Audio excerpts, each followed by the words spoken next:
Greetings, cozy knights. Lower your swords and rest by the fire. Tonight, we journey through the hidden mechanical secrets of Skyrim's most powerful weapon, dragon shouts. Drop a comment below and tell me where you're listening from tonight and what games you want me to cover next. And subscribe if this helps you sleep. Unrelenting forces variable range. The iconic Fusro Dar shout has hidden mechanics that most players never notice. The shout travels in a cone-shaped area, and while the visual effect appears limited, the actual range extends much farther than expected. Reports suggest effectiveness at 200 to 300 feet, despite visuals indicating shorter reach.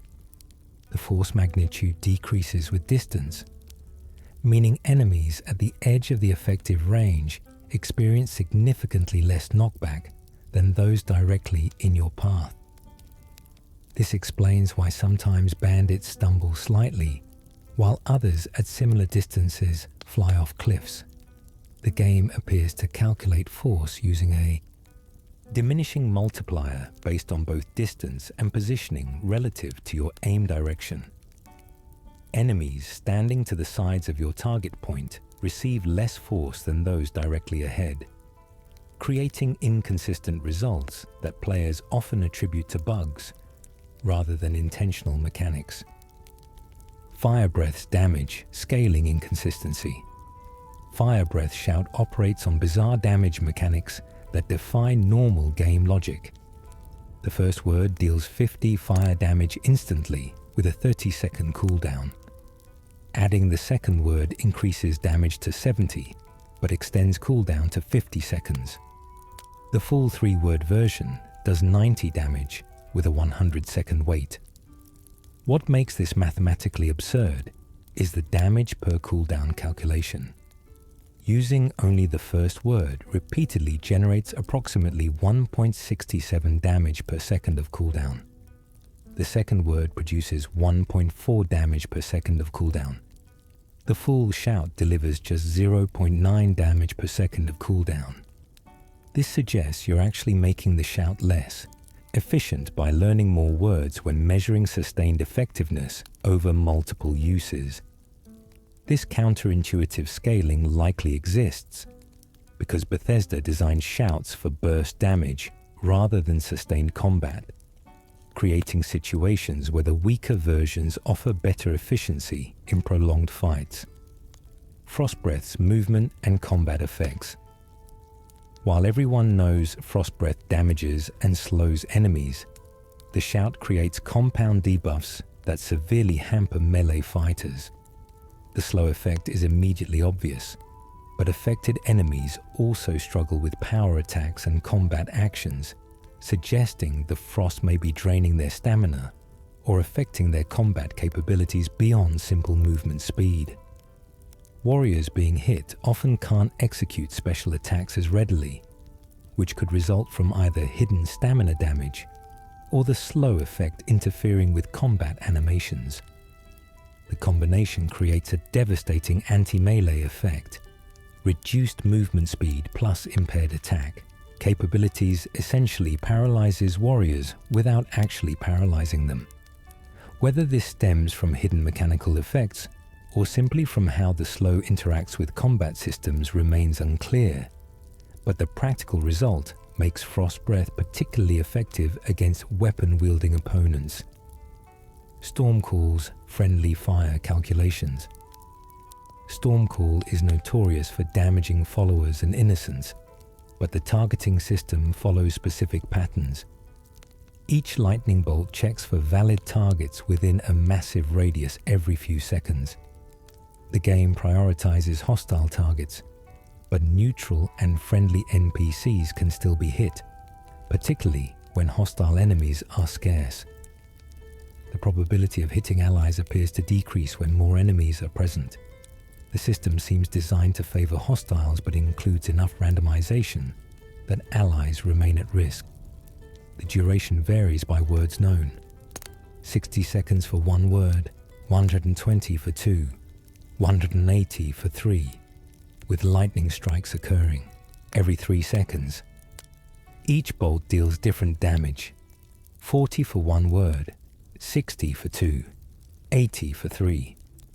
The extended duration of the 3-word version creates more opportunities for the randomization to occasionally target allies despite the hostile priority, making it particularly risky near towns where innocent bystanders might be struck.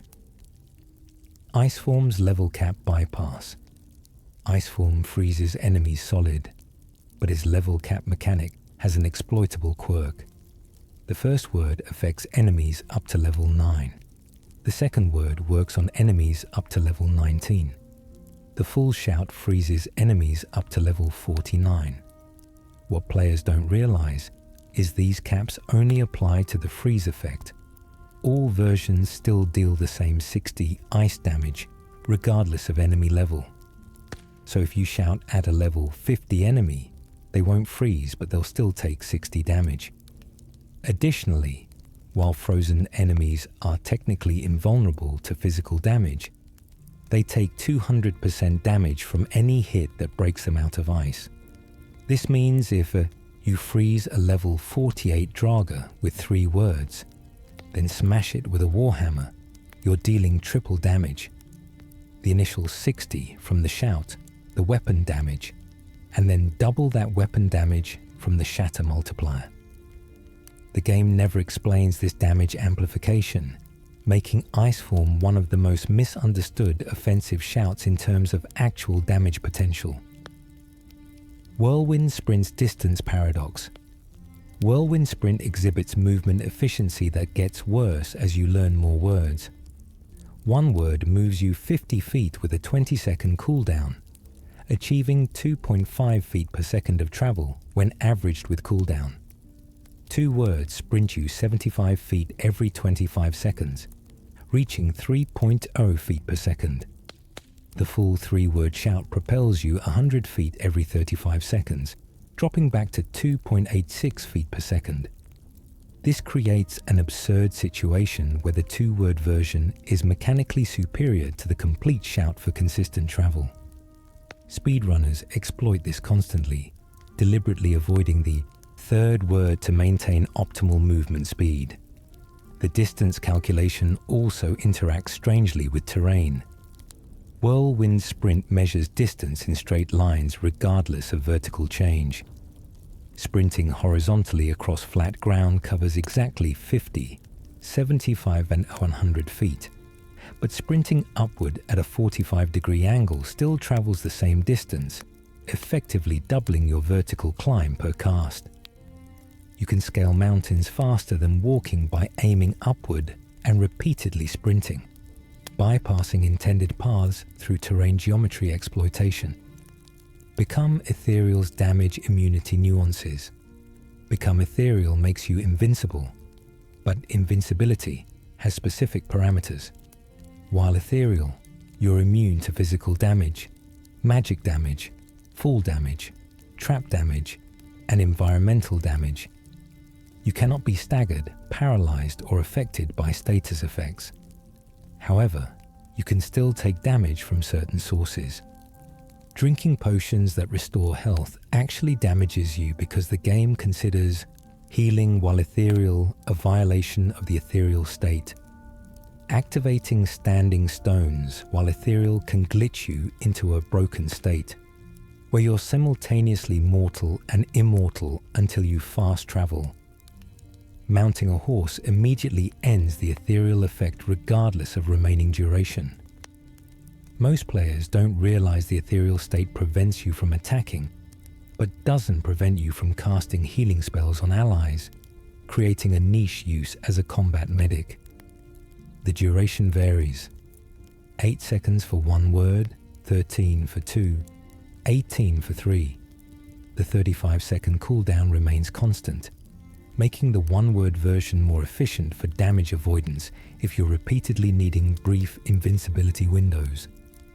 Slow times frame rate, interaction. Slow time creates temporal manipulation that can behave inconsistently across different systems. The shout slows time by increasing percentages with each word. One word provides moderate slowdown for 8 seconds, 2 words increase the effect for 12 seconds, and 3 words achieve maximum slowdown for 16 seconds. However, players have reported that frame rate can affect the perceived effectiveness of the slowdown. Systems running at very low or very high frame rates may experience different time slowing intensities. Some players on PC with unlocked frame rates have noted unusual behavior, where the slowdown becomes more extreme than expected. The shout also doesn't affect all visual elements equally. Environmental effects like water flow, torch flames, and some magical projectiles appear to continue at normal speed, creating surreal visual disconnects. This likely occurs because different game systems use separate timing mechanisms within the engine. Elemental Fury's weapon type restrictions. Elemental Fury increases weapon swing speed, but it only works on specific weapon configurations. The shout exclusively affects unenchanted weapons. Any weapon with any enchantment, even a simple fire damage charm, becomes incompatible. This restriction isn't explained in the shout description. Players often learn the complete shout, try to use it with their favorite enchanted sword, then assume the shout is broken when it fails to activate. The attack speed bonus is substantial. 50% faster with 1 word, 75% with 2, 100% with 3. At 3 words, you swing twice as fast, potentially doubling your damage output. This makes Elemental Fury devastatingly powerful with 2-handed weapons that normally swing slowly. A greatsword with doubled attack speed matches dual daggers for damage per second. The 40-second cooldown across all word levels makes this shout ideal for boss fights where you can kill before the buff expires. The weapon restriction exists for balance, preventing players from combining enchantment damage with doubled attack speed for exponentially scaled damage values. Aura Whisper's detection range mechanics. Aura Whisper reveals living creatures through walls using a spherical detection system.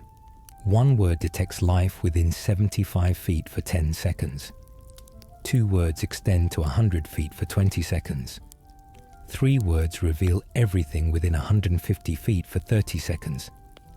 The detection creates a sphere around you rather than a flat circle, meaning enemies directly above or below you count toward the radius. You can detect enemies on different dungeon levels if they're within the spherical range. This makes it particularly useful in multi-level dungeons, where threats might be on floors above or below your current position. The shout highlights creatures with glowing red auras, making them visible through solid obstacles. It also reveals invisible and sneaking enemies, including vampires using invisibility and hidden fulmar. The effect persists through death. If you die while Aura Whisper is active, it sometimes remains active after reloading, occasionally causing visual glitches. The shout sphere extends through cell boundaries, revealing enemies in adjacent areas before you enter them. Kind's Peace's species targeting. Kind's Peace pacifies animals, but animal has a specific technical definition that excludes unexpected creatures. The shout affects bears, wolves, sabercats, mammoths, hawkers, mudcrabs, and skeever. It does not affect trolls despite them being wilderness creatures because trolls are categorized as monsters, not animals in the game database. Spiders, chorus, and frostbite spiders are unaffected. Trained war dogs remain hostile despite being animals because their faction overrides species classification. The radius extends 120 feet with instant effect regardless of word count. 1 word calms animals for 30 seconds. 2 words extend to 45 seconds. 3 words provide 60 seconds apiece. During this time, animals won't attack unless directly damaged. The effect breaks immediately upon taking any damage from any source, including environmental damage or fall damage. This creates a niche use in survival mode. Calming bears then safely, harvesting nearby ingredients without combat. The shout also calms hostile mud crabs, which is mathematically pointless since mud crabs pose minimal threat, suggesting Bethesda included all animal types without considering practical applications. Disarms weapon retrieval timing. Disarm forces enemies to drop weapons, creating a brief window where you can steal their armament. The dropped weapon spawns as a temporary physics object for 3 seconds before returning to the enemy's inventory. During these 3 seconds, you can pick it up, genuinely disarming them permanently. Most players don't attempt this because the window is incredibly brief. The shout works on enemies up to level 30 with 1 word, level 40 with 2 words, and all levels with 3 words. Disarmed enemies will attempt to retrieve their weapon if it's visible, running directly toward it regardless of danger. This creates tactical opportunities. Disarming an enemy near a cliff makes them run toward the cliff edge. The shout automatically fails against enemies without weapons. Werewolves, animals, mages with empty hands, and unarmed monks cannot be disarmed. It also fails against essential NPCs, who cannot lose quest critical weapons. The 40-second cooldown applies regardless of success or failure. If you disarm 5 enemies simultaneously, they all drop weapons, but the 3-second pickup window starts simultaneously for all items, creating chaos where multiple weapons are briefly grabbable if you're fast enough. Dragonrend's Dragon Soul dependency. Dragonrend is unique among shouts because you learn it through absorbing knowledge rather than finding word walls. During the main quest, ancient heroes teach you the shout directly. The 3 words mortal finite temporary force dragons to land and understand death. What makes this mechanically interesting is that Dragonrend only works on dragons. Using it on any other creature wastes the cooldown without effect.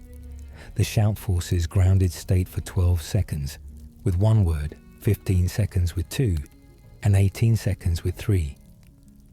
During this time, dragons cannot take off even if their AI attempts flight. The cooldown is unusually short, 10 seconds per word level, meaning 3-word Dragonrend only needs 30 seconds before reuse. This allows you to chain dragon groundings in extended fights. The shout also deals direct damage, 200 magic damage per word, so 3 words inflict 600 damage. This damage bypasses dragon resistances, making Dragonrend not just a utility shout, but a powerful damage dealer.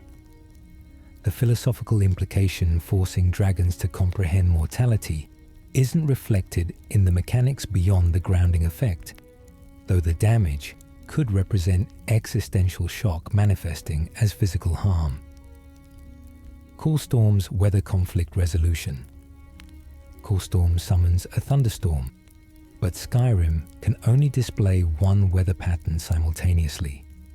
When you shout, the game forcibly overwrites current weather regardless of location or time. This creates problems during quests that require specific weather. If you call storm during the ritual at Azura's shrine, which requires clear night skies, the quest can break because the weather change prevents the ritual's completion trigger. The shout persists for 60 seconds with 1 word, 120 with 2, 180 with 3. Lightning strikes every 3 seconds, dealing 40 damage per strike with 1 word, 60 with 2, 80 with 3. The targeting system checks for hostile enemies first, but includes a 15% random chance of striking random NPCs per bolt. Over 180 seconds with 3-second intervals, that's 60 potential strikes, creating 9 expected civilian casualties in crowded areas. Guards will attack you for each civilian death, but the game doesn't consider this assault because lightning technically kills them, not you directly. This creates a loophole where you can kill NPCs without crime penalties if lightning does the actual damage. Clear Skies Quest Integration. Clear Skies removes bad weather, but it has hard-coded quest integration that overrides normal weather systems.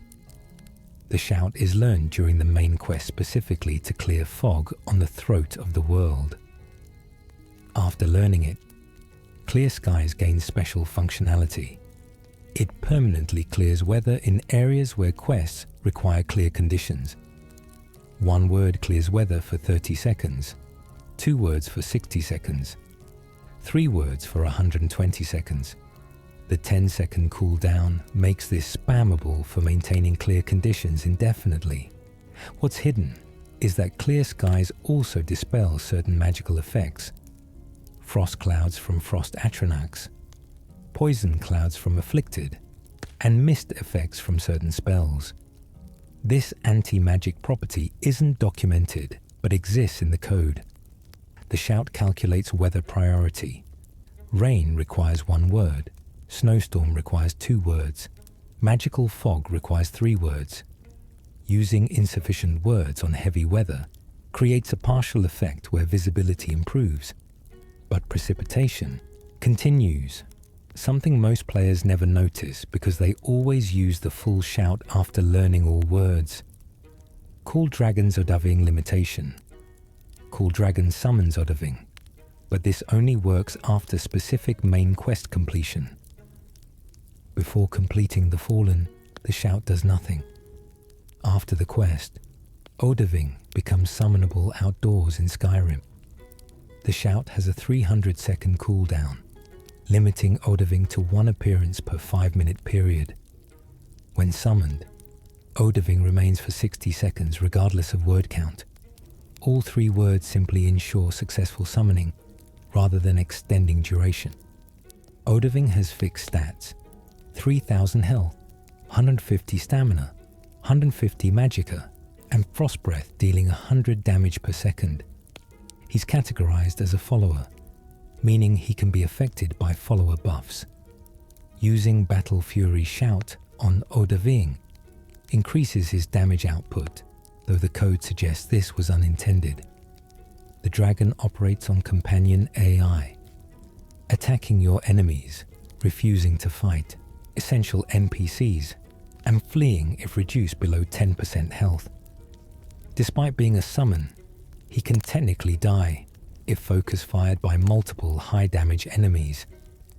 His corpse disappears instantly, and the cooldown still applies, meaning you can waste the summon if Odaving dies quickly in overwhelming combat. Call of Valor's Spectral Hero Selection. Call of Valor summons 1 of 3 heroes from Sovngarde: Gormlith Golden Hilt, Feldir the Old, or Harkon One Eye. What players don't realize is that which hero appears is determined by specific criteria. If enemies within 50 feet use magic primarily, Feldir spawns because he carries anti-mage perks. If enemies use primarily melee weapons, Gormley appears with her 2-handed combat specialization. If enemies use ranged weapons, Harkon spawns with his archery focus. This smart spawning system attempts to counter enemy composition automatically. Each hero has different stats. Gormley has 1000 health and 100 damage. Feldir has 800 health and 75 damage plus restoration spells. Harkon has 900 health and 125 range damage. The heroes remain for 60 seconds regardless of word count. 1 word summons a level matched hero. 2 words summon a hero 10 levels above you. 3 words summon a hero 20 levels above you. This level scaling makes 3-word Call of Valor summon heroes significantly more powerful than the 1-word version, unlike many shouts where word count affects duration rather than power. The cooldown matches duration at 60 seconds, meaning perfect efficiency requires summoning exactly as the previous hero disappears. Animal Allegiance's Faction Override. Animal Allegiance turns animals friendly, but friendly has specific faction implications. One word affects animals for 30 seconds, 2 words for 60 seconds, 3 words for 90 seconds. During this time, affected animals change faction tags from hostile to allied. This creates unexpected interactions with NPCs who have animal-related behaviors. Hunters, tracking deer will become hostile towards you if you make their prey friendly, because you're interfering with their faction relationships. The shout affects all animals within a 75-foot radius instantly, with no travel time or cast animation beyond the shout itself.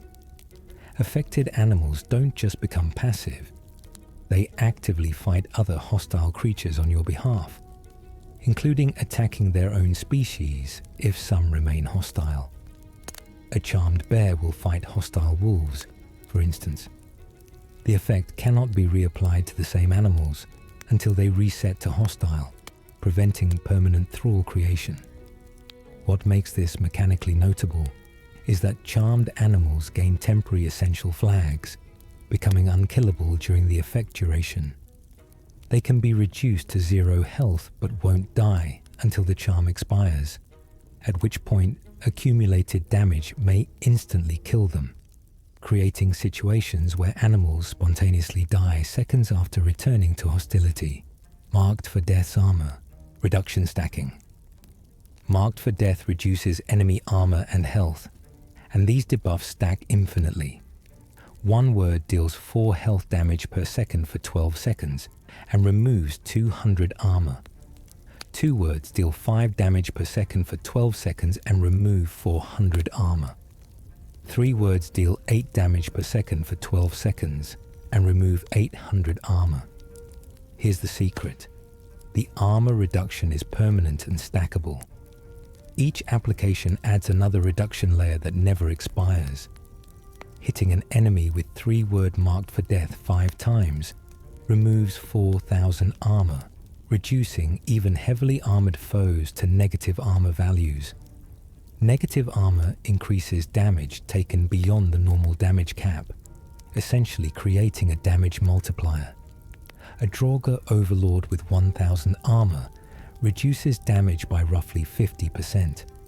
Marked for Death removing 3,000 armor pushes them to negative 2,000 armor, increasing damage taken by approximately 200%.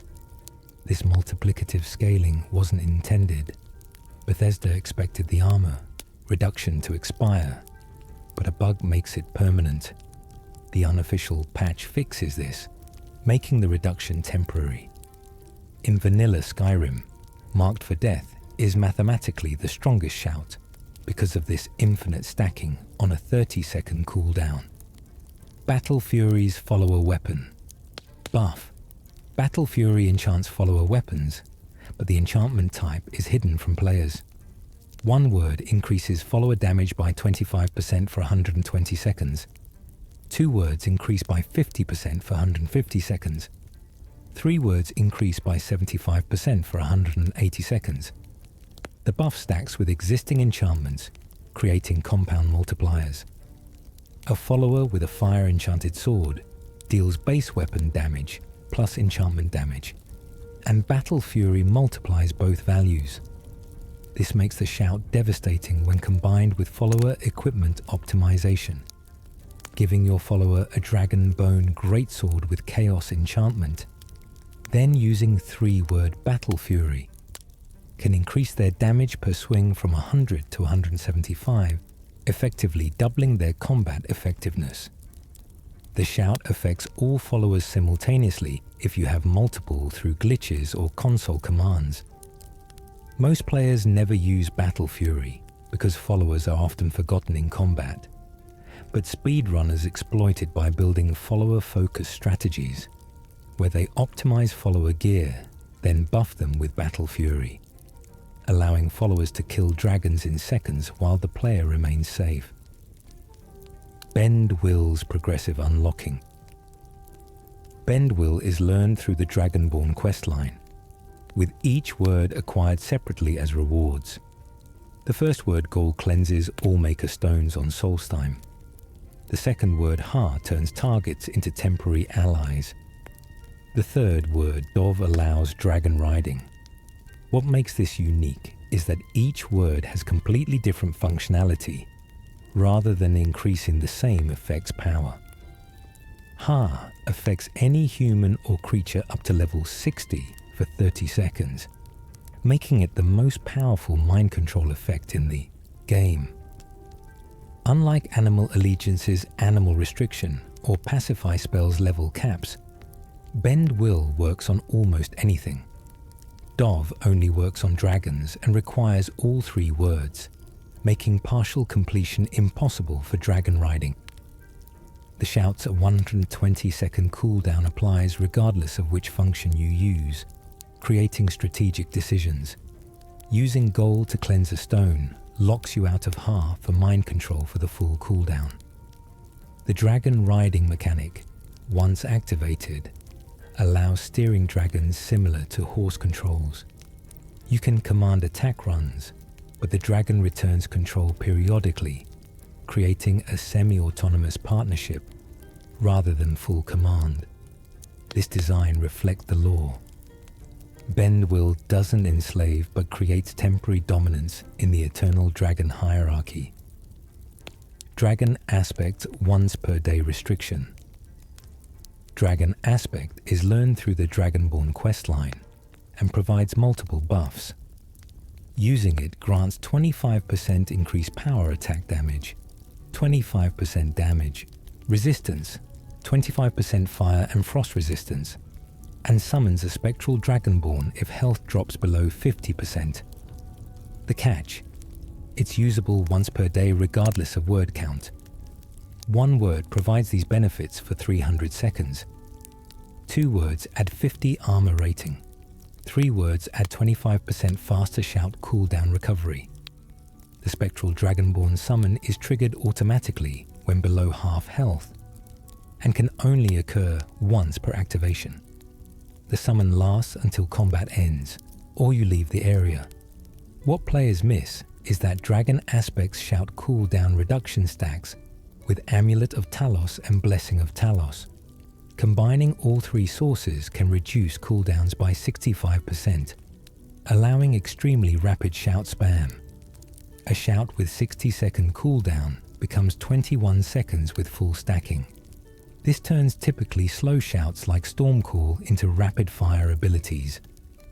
The once-per-day restriction makes Dragon Aspect a desperation button, rather than regular rotation, but in long dungeon crawls, where a full day passes during exploration, it can be reactivated mid-dungeon if enough game time elapses. Cyclone's knockback throw distance. Cyclone creates a whirlwind that lifts enemies into the air. 1 word affects enemies up to level 15 for 10 seconds, throwing them 30 feet. 2 words affect up to level 30 for 15 seconds, throwing 45 feet. 3 words affect up to level 50 for 20 seconds, throwing 60 feet. The throw distance calculation factors in enemy weight. Lighter enemies travel farther, heavier enemies travel less. A bandit weighing 100 might fly the full 60 feet. A giant weighing 400 might only rise 15 feet before dropping. The shout has a 45-second cooldown, making it less spammable than Unrelenting Force's knockback. What makes Cyclone mechanically interesting is the vulnerability window. While enemies are airborne, they take 50% extra damage from all sources. This bonus isn't documented, but exists in the code. Shooting enemies mid-flight with arrows or hitting them with spells while they're helpless creates substantial damage multipliers. The effect ends when enemies hit the ground, at which point they suffer full damage calculated from the height they reached. Maximum full damage is capped at 200 points, so high-level enemies might survive the fall, but low-level bandits often die from impact alone without additional attacks. Soul Tear's combined effects. Soul Tear is learned through the Dawnguard questline by summoning Durnevere repeatedly. This shout combines damage, soul trapping, and potential resurrection in one ability. One word deals damage and soul traps briefly. 2 words increase both effects.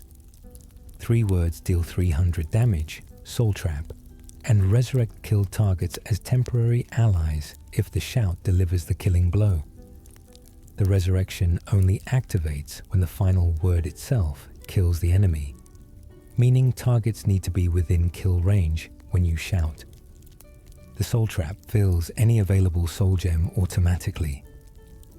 The resurrection creates a temporary raised minion that fights for you for a limited duration before disappearing. The 300-second cooldown makes this one of the slower recharging shouts, limiting how often you can combine all 3 effects. The multifunctional nature makes Soul Tear powerful but situational, working best when you can time the killing blow precisely. Summon Dernevir's Soul Cairn Connection. Summon Dernevir calls an undead dragon from the Soul Cairn. All 3 words are learned by defeating Dernevir in the Dawnguard questline. The shout summons him for 60 seconds regardless of word count, but learning all 3 words guarantees successful summoning. Dernevir has 3,500 health, making him tankier than Odahviing. He uses drain life attacks dealing 100 damage per second, and his presence summons 3 boneman skeletons to fight alongside him. These skeletal warriors last until killed or until Dernevir departs. The cooldown is 300 seconds, identical to Cool Dragon. What makes Dernevir unique is location restriction. He can only be summoned in Tamriel, not in Oblivion Realms or Soul Cairn, despite being from Soul Cairn. This restriction exists because the game engine can't handle multiple plane-shifted summons recursively. Summoning Dernevir in the Soul Cairn would create an infinite loop where he's simultaneously summoned and already present. The bonemen he spawns use Necromancer, AI, casting frost spells and reviving each other if one falls during combat, creating a self-sustaining minion group that persists beyond Dernevir's departure, if even one skeleton survives his unsummoning. Drain Vitality's non-standard word wall. Drain Vitality is the only shout whose word walls aren't traditional ancient Nordic structures. The 3 words are found in the Dawnguard questline, located in the Forgotten Vale, carved into large boulders instead of proper walls. 1 word drains 10 health, stamina, and magicka per second for 20 seconds. 2 words drain 15 per second for 25 seconds. 3 words drain 20 per second for 30 seconds. This multi-stat drain makes it devastating against mages and warriors simultaneously. Mages can't cast without magicka. Warriors can't power attack without stamina. Everyone suffers from health drain. The total drain over full duration equals 600 health, 600 stamina, and 600 magicka with 3 words, enough to completely deplete most enemies' resource pools. The drain transfers these resources to you, healing and restoring your stats equal to what's drained, making this the only offensive shout with built-in lifesteal. The cooldown is 40 seconds, fast enough for combat rotation but slow enough to prevent constant spam. What makes the boulder word walls notable is that they represent dragon language used in non-Nord cultures, suggesting dragons influenced more civilizations than just ancient Nords. Throw Voice's cooldown paradox. Throw Voice projects a shout to a location, distracting enemies. 1 word projects 30 feet. 2 words project 60 feet. 3 words project 90 feet. What makes this shout bizarre is the cooldown. 15 seconds for 1 word, 20 seconds for 2 words, 25 seconds for 3 words. This creates the same paradox as Whirlwind Sprint, where learning more words makes the shout less efficient. Using 1 word repeatedly provides more frequent distractions than using 3 words, Despite 3 words having longer range, the projected shout creates a sound event at the target location, causing all nearby enemies to investigate. The investigation priority overrides their current behavior, including active combat, meaning you can distract an enemy mid-swing. The effect lasts until enemies reach the location and find nothing, typically 10 seconds. During this window, they're completely vulnerable to sneak attacks. The shout's diversion doesn't break sneak, making it the only offensive utility shout that's completely stealth compatible. The voice that plays at the target location cycles through several taunts. Hey, over here, come here, and that way. These voice lines exist in the game files with unused variants suggesting more complex dialogue was planned but cut. Fire breath spread pattern. Fire breath shoots flames in a cone-shaped burst, but the cone's dimensions change with word count. 1 word creates a 15-degree cone. 2 words expand to 25 degrees. 3 words spread to 35 degrees. This affects the maximum number of enemies you can hit simultaneously.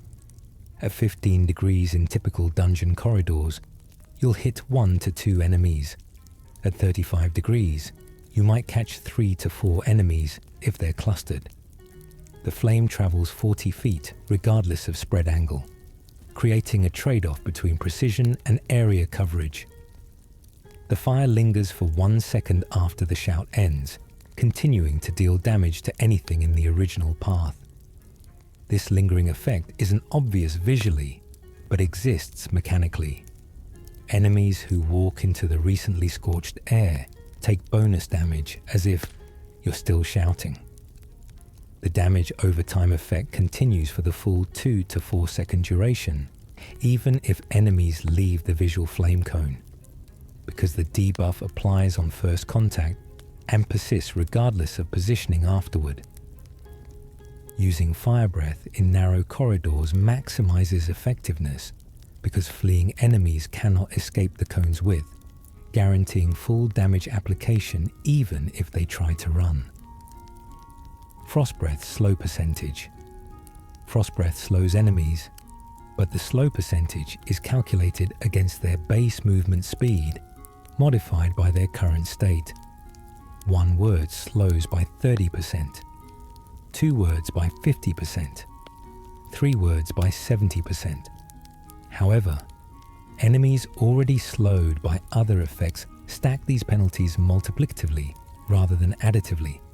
An enemy slowed 30% by ice magic, then hit with 3-word frost breaths 70% slow, becomes 79% slowed, not 100%, because 0.7 times 0.7 equals 0.49 remaining speed. This diminishing returns. Calculation means frost breath is less effective against enemies already suffering slow effects. Conversely, frost breath combined with paralysis creates a binary state where enemies alternate between completely frozen and drastically slowed, effectively stun-locking them permanently if you can maintain the rhythm. The frost visuals persist longer than the mechanical effect. Ice particles remain on enemies for 10 seconds after the slow expires, creating situations where enemies appear frozen but are actually moving at full speed, confusing players who judge effect duration by visuals rather than mechanical duration.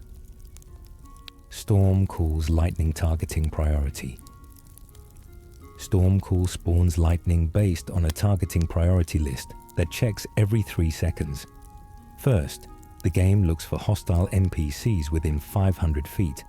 If found, lightning strikes one randomly. If no hostiles exist, it checks for neutral NPCs. If found, 15% chance per check to strike one randomly.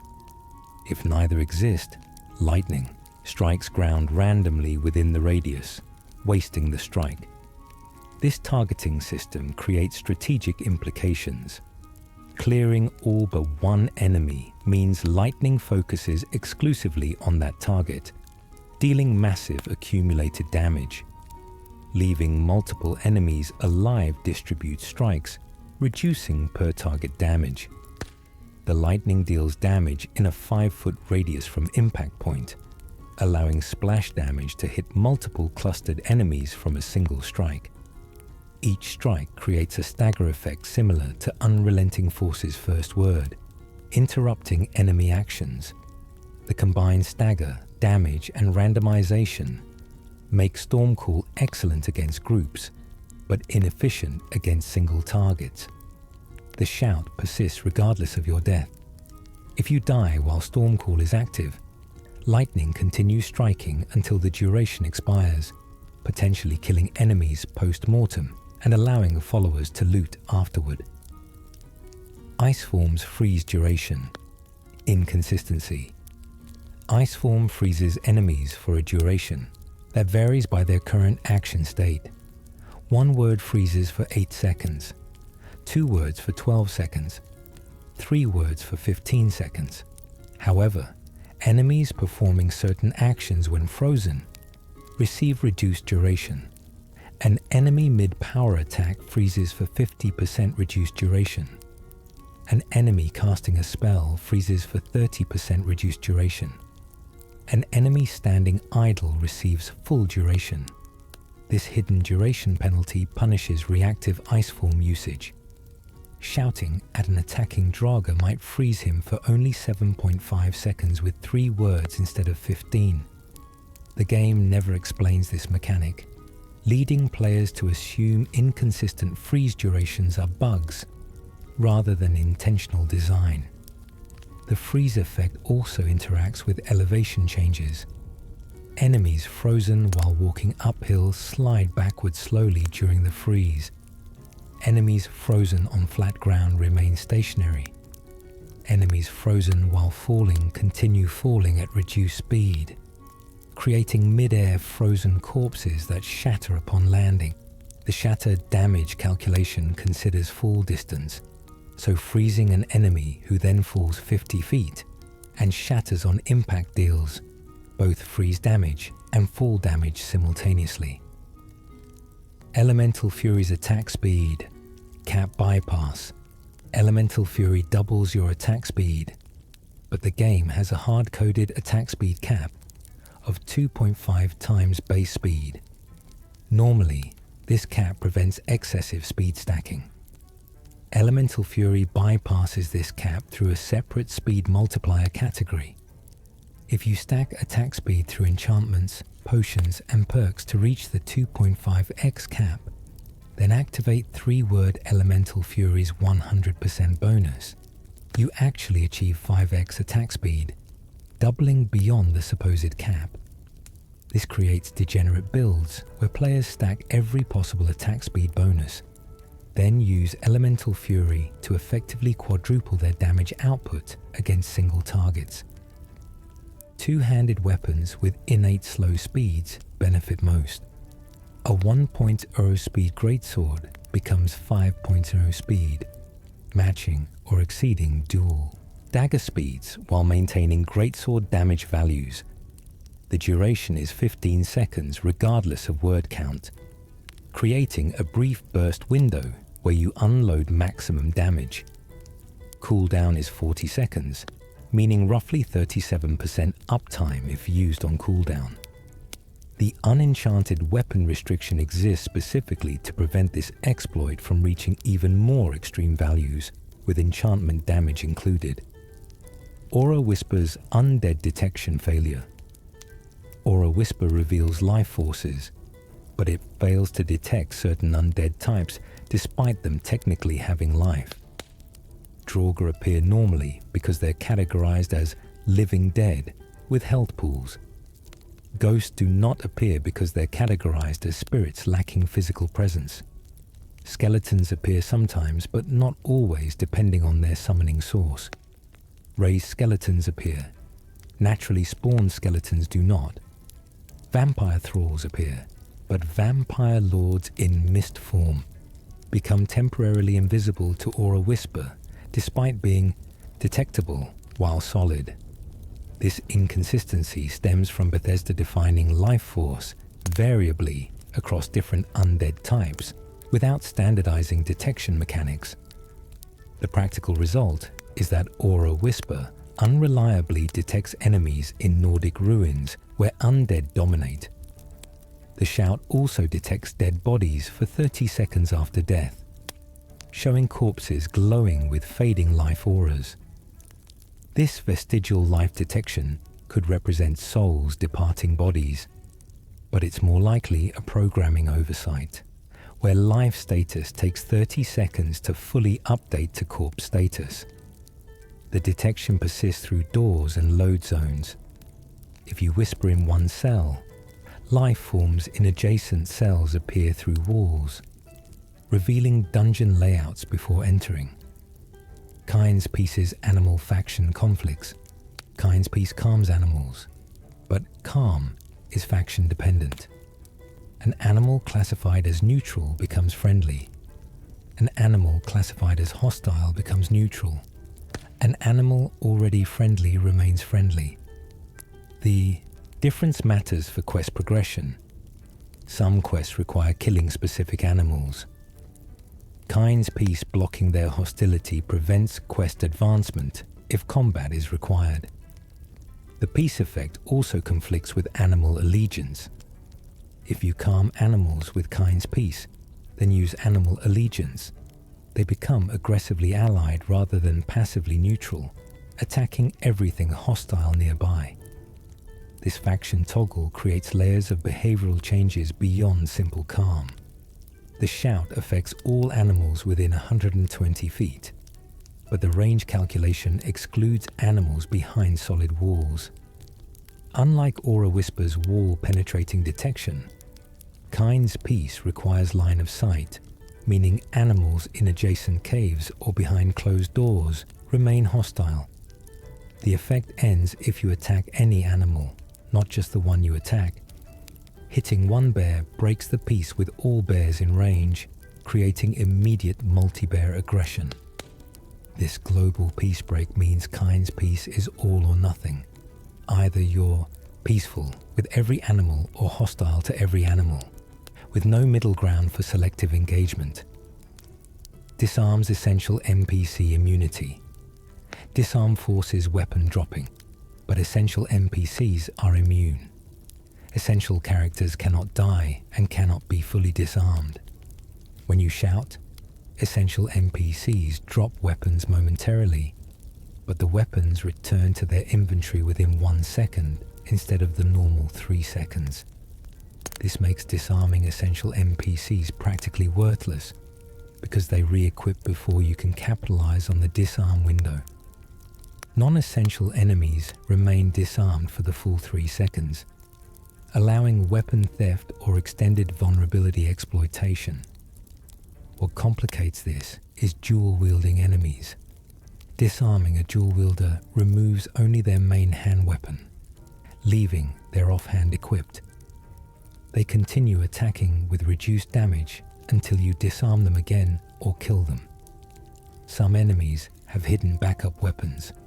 Disarming a sword-wielding bandit might cause them to swap to a dagger automatically, surprising players expecting full disarmament. The shout also disarms shields as separate objects.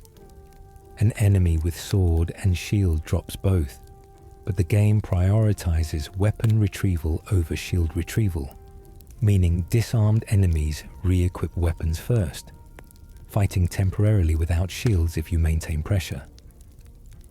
Dragon Ren's magic damage bypass. Dragon Ren deals 200 magic damage per word, totaling 600 damage with 3 words. This damage bypasses standard magic resistance calculations, instead using a custom resistance category that most NPCs lack. Dragons have inherent 50% resistance to this custom category, meaning they take 300 actual damage from a full shout instead of 600. However, non-dragon enemies have 0 resistance, taking full 600 damage. This makes Dragon Rend accidentally effective against humanoids despite being designed for dragons.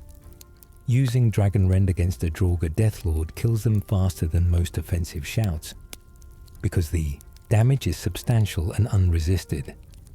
The grounding effect still only works on dragons. Shouting at a humanoid wastes the grounding component while still dealing damage.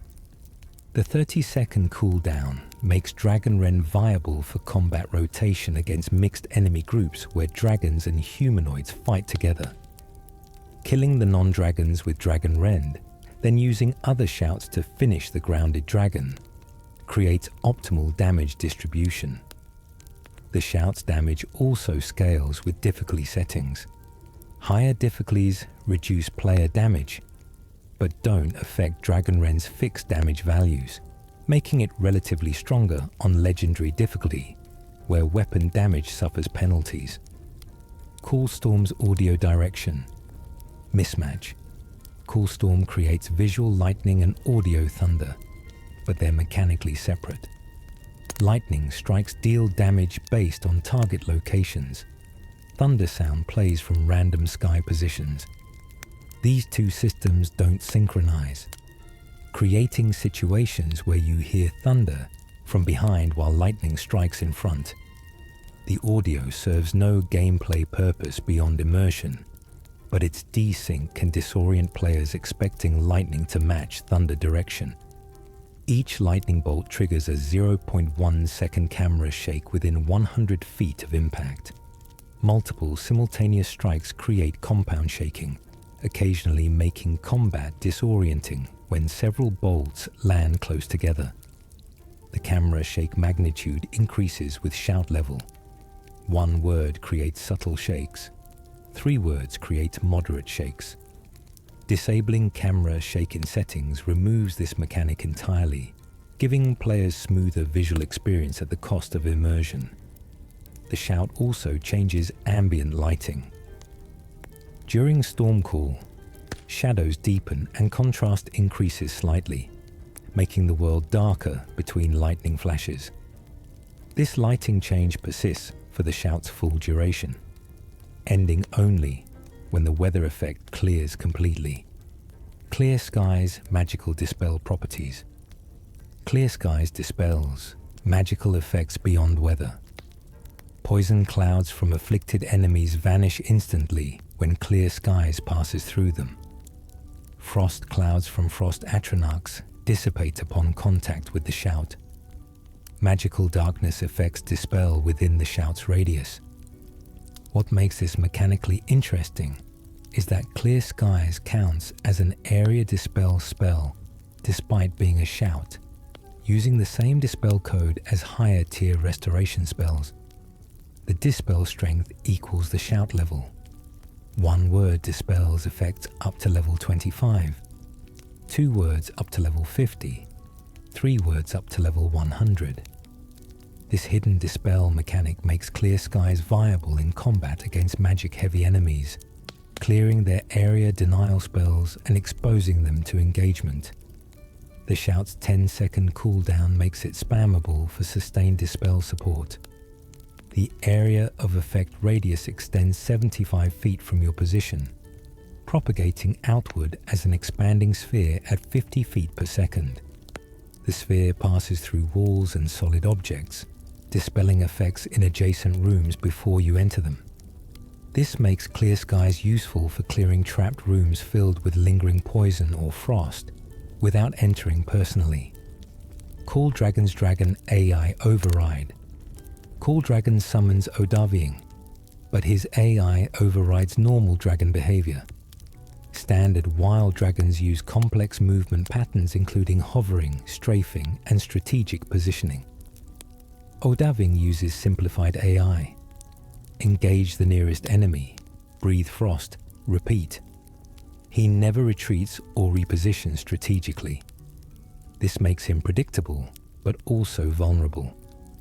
Strong enemies can ground lock him by damaging him faster than he retreats, killing him through sustained focus fire. His 3,000 health seems substantial, but depletes quickly against coordinated enemy groups.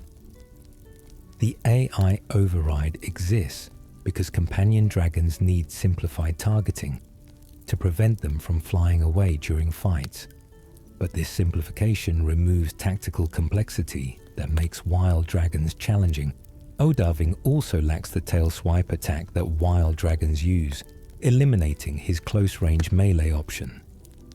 His only attack is Frost Breath with a 3-second cooldown between casts. Enemies with high frost resistance reduce his effectiveness drastically, sometimes to near zero if they're immune. His inability to adapt tactics means frost-immune enemies essentially nullify the summon's combat contribution. Call of Valor's level scaling mechanics. Call of Valor summons heroes scaled to your level plus bonuses based on word count. 1 word summons a hero at your level. 2 words summon a hero 10 levels above you. 3 words summon a hero 20 levels above you. However, level translates to stats inconsistently across the 3 heroes. Gormlet's level increases primarily affect her health and melee damage. Feldir's level increases primarily affect his magicka and spell damage. Hakon's level increases primarily affect his stamina and archery damage. This creates situations where a level 50 Feldir is dramatically different from a level 50 Gormley, despite identical level numbers.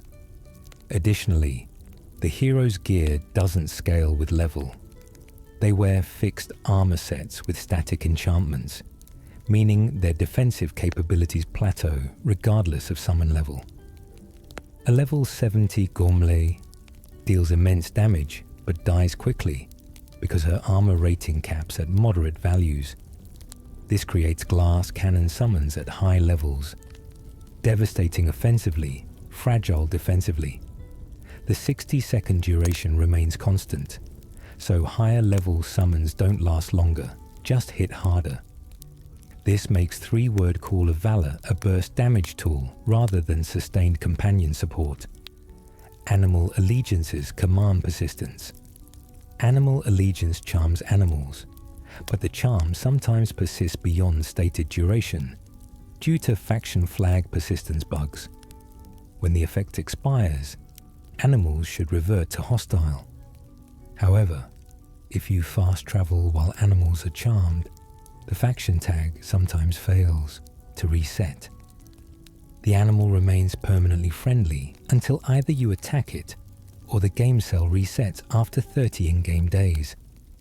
This creates accidental permanent allies from temporary charms. The bug occurs more frequently with certain animal types. Bears exhibit this persistence roughly 40% of the time. Wolves roughly 20%, saber cats rarely. The persistence also transfers to nearby animals of the same type through faction association. A permanently friendly bear influences nearby bears to spawn as friendly more often, essentially spreading the bug through faction code. Fixing this requires console commands or waiting 30 days for cell reset. The bug can be exploited deliberately. Charm animals, fast travel, repeat, accumulating friendly animals across Skyrim who fight for you indefinitely. Speedrunners occasionally use this to create protective wildlife barriers around key areas. Marked for Death's permanent debuff. Bug. Marked for Death reduces armor permanently due to an unpatched bug. The armor reduction never expires. Each application stacks indefinitely. Hitting an enemy with 3-word Marked for Death 5 times removes 4,000 armor permanently.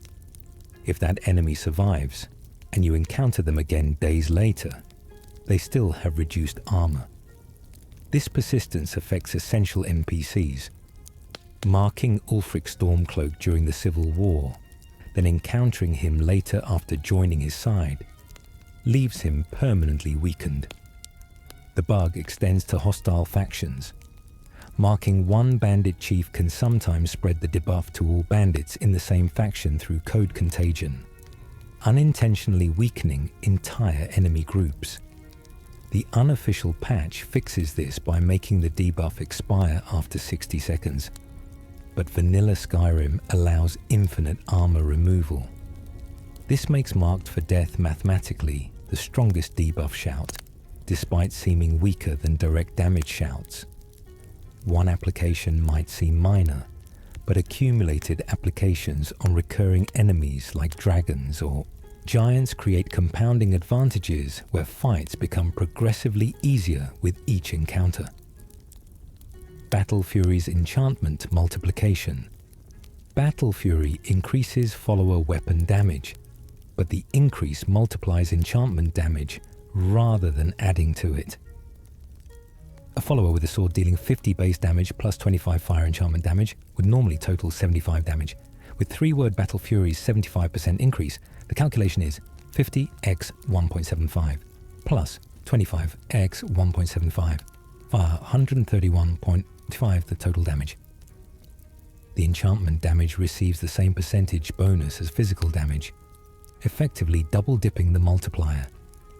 This makes giving followers enchanted weapons dramatically more effective than unenchanted weapons before using Battle Fury.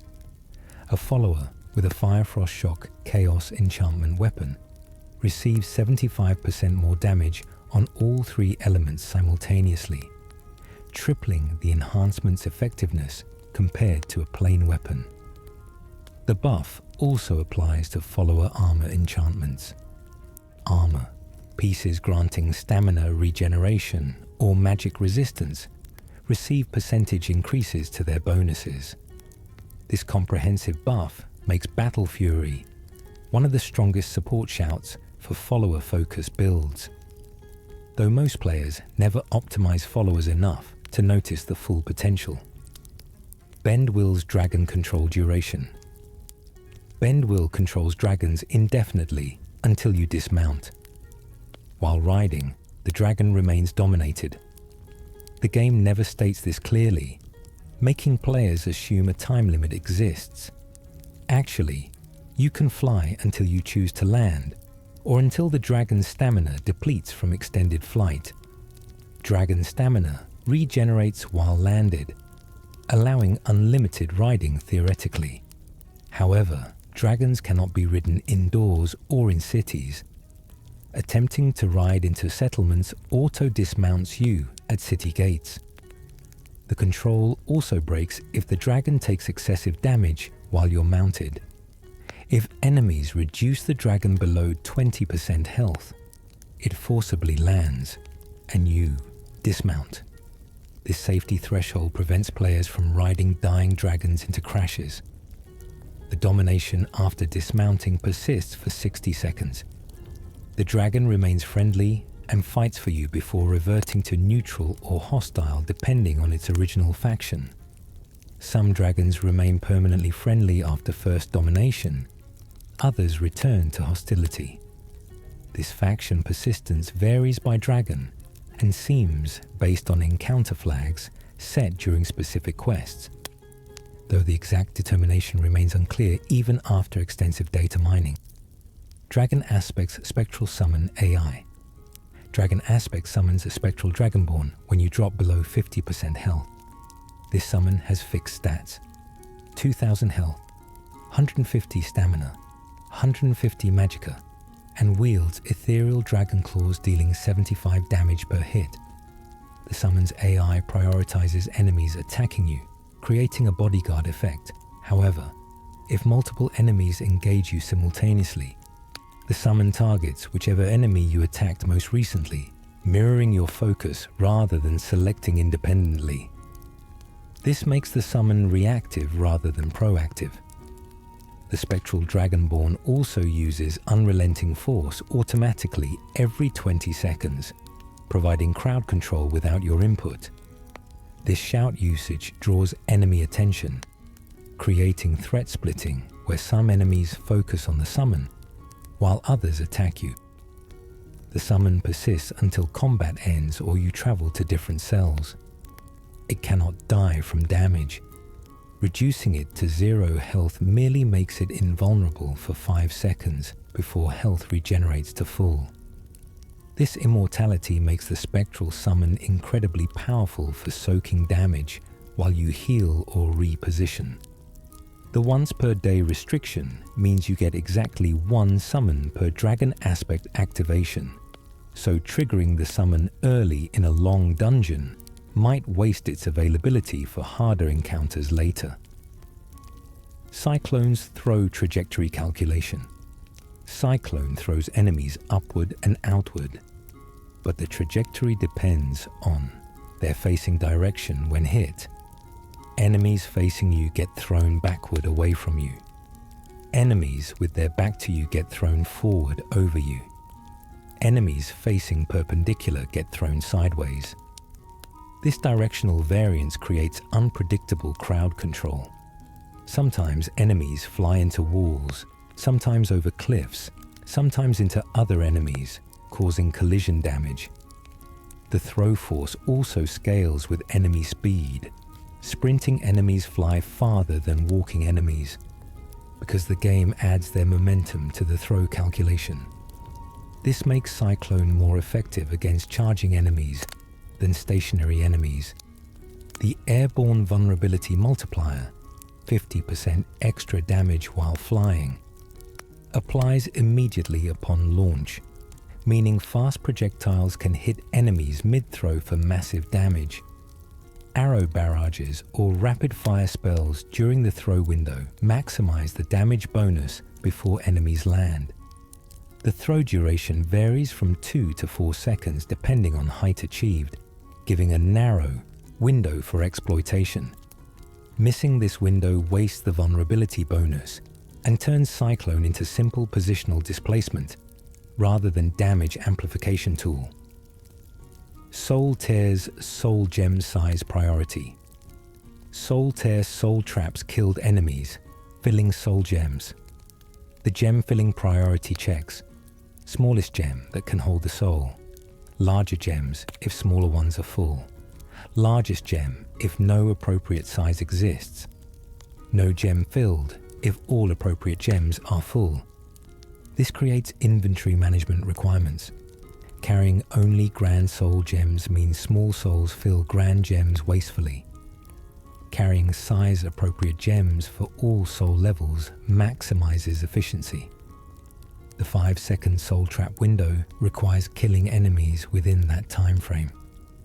Using 3-word soul tear to kill enemies beyond 300 health is impossible, so the soul trap only functions if enemies have between 1 and 300 health remaining. This forces players to damage enemies first, then execute with soul tear rather than opening combat with it. The resurrection component adds the killed enemy as a temporary ally for 60 seconds. This ally inherits all enemy stats and abilities. Resurrecting a Dragon Priest temporarily gives you a Dragon Priest ally with their full spell arsenal. Powerful enemies resurrected this way can trivialize fights, but the 300 damage cap prevents this strategy against the strongest enemies who have health pools exceeding 1000. Summon Durnavir's Boneman. Persistence. Summon Durnavir spawns 3 Boneman skeletons. These skeletal warriors use Necromancer AI, casting frost spells, reviving fallen allies, and engaging enemies at range. What makes them persistent is that they remain active after Durnavir unsummons. If at least one skeleton survives until Durnavir leaves, that skeleton continues fighting indefinitely until killed, or you leave the area. This creates accidental permanent summons. The skeletons can revive each other infinitely if given time, making a single surviving. Bonemen potentially multiply back to 3. This self-resurrection creates feedback loops where killing the skeletons requires simultaneous focus fire to prevent revivals. The skeletons have 250 health each, making them fragile individually but sustainable through revivals collectively. Their frost spells deal 30 damage per cast with 3-second cooldowns. 3 skeletons casting continuously output 30 DPS combined, which is meaningful but not overwhelming. Their true value is tanking damage.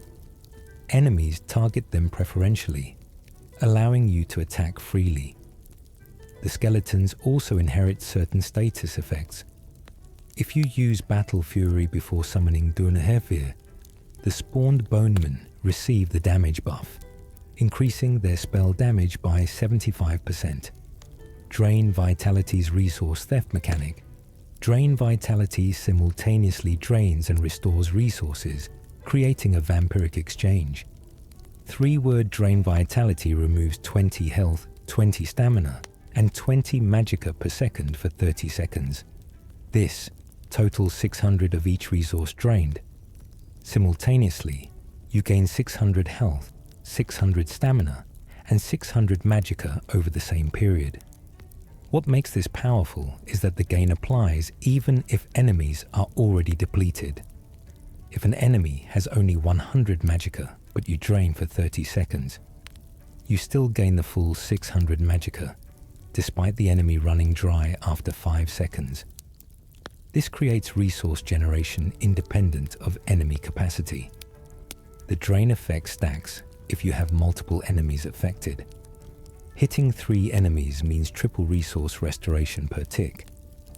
In group fights, Drain Vitality becomes a massive resource sustain tool, essentially granting infinite resources while the shout's active.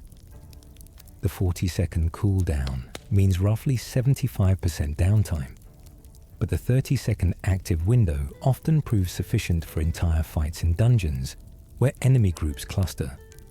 The drain also interrupts enemy actions. Mages without magicka stop casting. Warriors without stamina stop power attacking, creating combat flow disruption beyond raw damage. Throw Voice's sneak attack synergy. Throw Voice distracts enemies without breaking sneak, creating unique synergy with assassination builds. The shout creates a sound event at the target location. All enemies within earshot investigate. During investigation, enemies lose situational awareness of their surroundings, creating sneak attack opportunities even if you're poorly hidden. This turns Throw Voice into a repositioning tool. Throw Voice behind an enemy, they turn around, backstab them during the turn animation. The investigation priority overrides current behavior. Enemies in combat, enemies searching for you, enemies in conversation, all immediately pivot to investigate the thrown voice. This interrupt capability makes Throw Voice useful for breaking enemy formations or resetting combat states. The voice lines that play at the target location have minor variance in volume and pitch, supposedly to simulate natural human speech, but enemies never realize the voices lack physical sources. This implies enemies can't distinguish Throw Voice from actual speakers, revealing AI limitations in sound source identification. The shout's cooldown starts when cast, not when enemies finish investigating, meaning you can chain cast rapidly to constantly reposition enemy attention. Fire Breath's damage over time tick rate. Fire Breath deals damage over time, but the tick rate is non-standard. Most Diot effects in Skyrim tick once per second. Fire Breath ticks twice per second, effectively doubling its mechanical interaction rate. This means a target walking through the flame for 1 second takes 2 damage ticks instead of 1, dealing more damage than expected. The DOT effect also applies on the first contact. The moment flames touch an enemy, they take the first damage tick, plus the DOT application. This front-loading creates situations where enemies die instantly to Fire Breath if they have low health, even though the full duration hasn't elapsed. The flame visuals persist for approximately 1 second after the shout ends, but the hitbox extends beyond visuals. Enemies walking through recently scorched air take damage despite no visible flames, because the damage zone lingers 2 seconds past visual effects. This invisible damage window catches fleeing enemies who assume they've escaped the flames. The dot effect also refreshes if you cast Fire Breath again before the previous dot expires. Instead of 2 separate dots, the game combines them into 1 dot with accumulated damage, dealing the combined total faster than 2 separate dots would. Frost Breath's sprint speed penalty. Frost Breath's slow effect disproportionately affects sprinting more than walking. The 70% slow with 3 words reduces walking speed by 70%, but reduces sprinting speed by 90%, due to how speed multipliers compound. Sprinting normally doubles movement speed. Applying 70% slow to that doubled speed reduces it more drastically than applying 70% slow to base walking. This makes Frost Breath specifically counter to enemy retreat. Enemies trying to flee sprint away, but the slow effect makes their sprint barely faster than a normal walk, allowing easy pursuit. The slow also prevents animation cancelling. Enemies mid-swing when hit by Frost Breath finish their swing animation at 30% speed, creating slow motion attacks that are easily dodged or blocked. This animation slowing extends to spellcasting. Mages hit by Frost Breath cast spells 70% slower, extending their vulnerable casting windows from seconds to nearly 10 seconds. Plenty of time to interrupt or kill them. The slow effect doesn't affect attack damage, only attack speed. A slowed enemy hitting you deals full damage, just very slowly. This maintains threat while extending the time between threats, creating a tactical balance where slowed enemies are dangerous but manageable. Storm Call's area of effect radius. Storm Call's 500-foot radius is significantly larger than most players realize. For scale, Whiterun's main market area measures roughly 200 feet across. Storm Call's 500-foot radius covers more than twice that distance in all directions from your position. This makes Stormcall effectively city-scale in coverage. Using it in Whiterun Center, strikes everywhere from Dragon's Reach to the city gates simultaneously. The radius calculation is spherical, not cylindrical, meaning it extends vertically as well. Enemies in towers, on walls, or underground within 500 feet horizontally and vertically can be struck. This vertical reach allows Stormcall to hit enemies on different dungeon levels, occasionally killing foes through floors and ceilings before you encounter them directly. The 500-foot range also means you're never truly safe from your own shout. NPCs within this radius can be struck regardless of barriers, walls, or locked doors between you and them. Using Stormcall near essential NPCs might hit them through walls, triggering hostility or breaking quests, despite solid obstacles supposedly protecting them from area effects. Iceform's shatter bonus damage. Iceform freezes enemies, and breaking them out deals bonus damage. The bonus equals 200% of the breaking attack's damage. If you hit a frozen enemy with an attack dealing 100 damage, the shatter effect adds 200 damage, totaling 300 damage. This makes high damage weapons optimal for shattering. Greatswords and warhammers with their high per hit damage create massive shatter bursts. The bonus damage applies before enemy resistances, so high armor enemies take full shatter damage despite their armor reducing the initial hit. This creates scenarios where shattering becomes the primary damage source against heavily armored targets. The shatter effect also deals area damage in a 5-foot radius from the shattered enemy, hitting adjacent enemies for splash damage. Freezing groups, then shattering them sequentially creates chain explosions, where each shatter damages nearby frozen enemies. The frozen state lasts long enough to shatter multiple enemies individually if you're efficient. This turns Iceform into a setup for burst AoE damage, rather than simple crowd control. The frozen invulnerability means you can't damage frozen enemies until shattering them, creating all or nothing engagement where you either shatter for massive damage or wait for them to thaw naturally.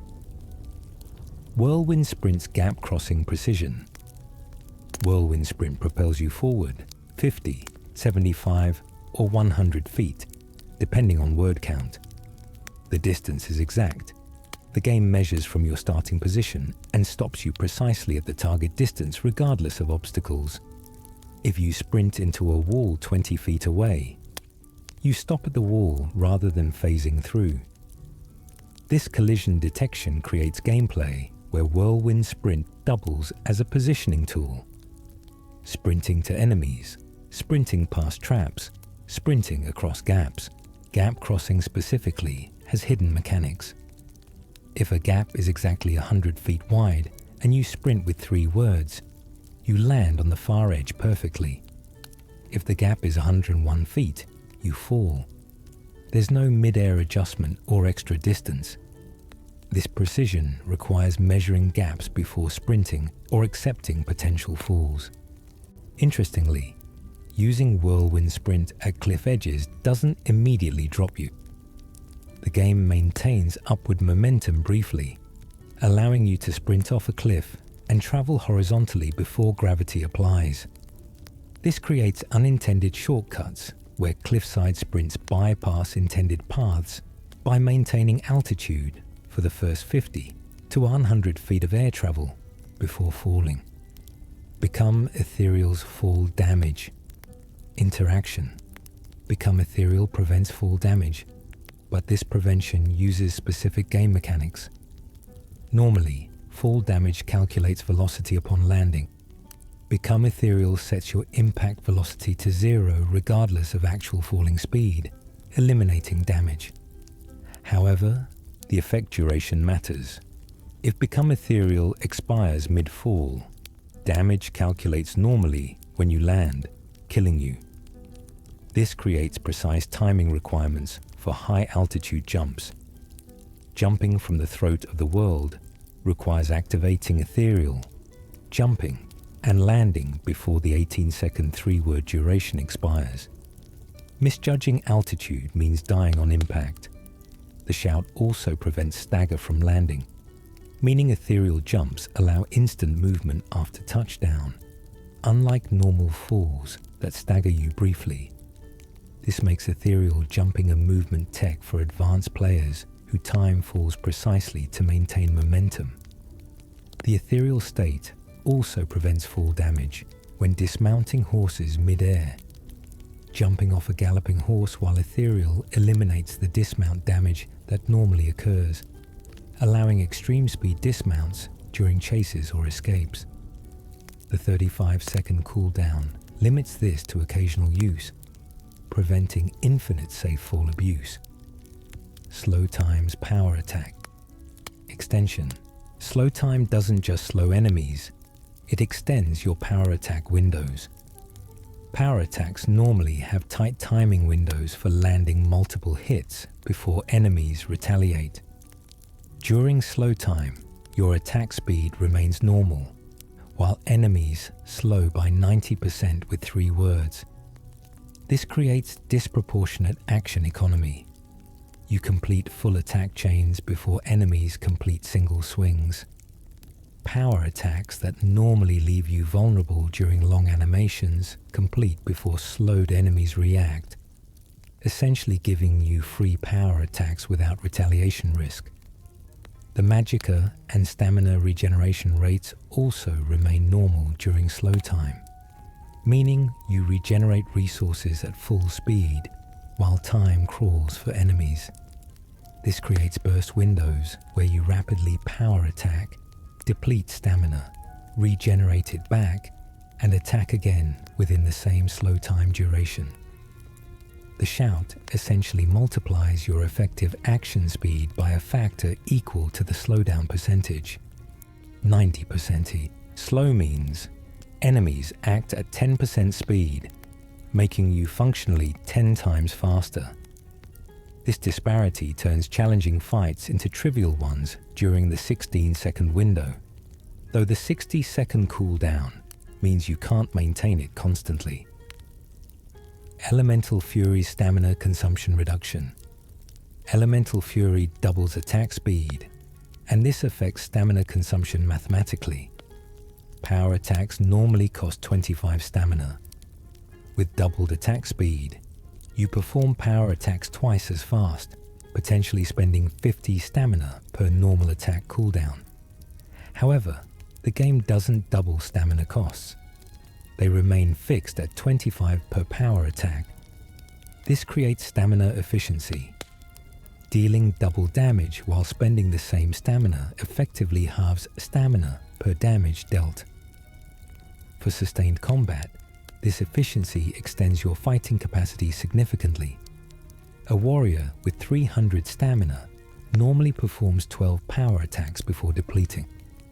With Elemental Fury, that same 300 stamina performs 12 power attacks, but completes them in half the time, then allows another 12 during the remaining duration if stamina regenerates. The 15-second duration with stamina regeneration allows approximately 15 to 20 power attacks during one Elemental Fury activation, compared to 12 without the buff. This 25 to 67% increase in total attacks per activation makes Elemental Fury a burst damage tool, ideal for boss fights where you unload maximum damage in minimal time. Aura Whisper's enemy level. Indication. Aura Whisper reveals enemies through walls, and the glow intensity indicates enemy level. Low-level enemies glow dimly. High-level enemies glow brightly.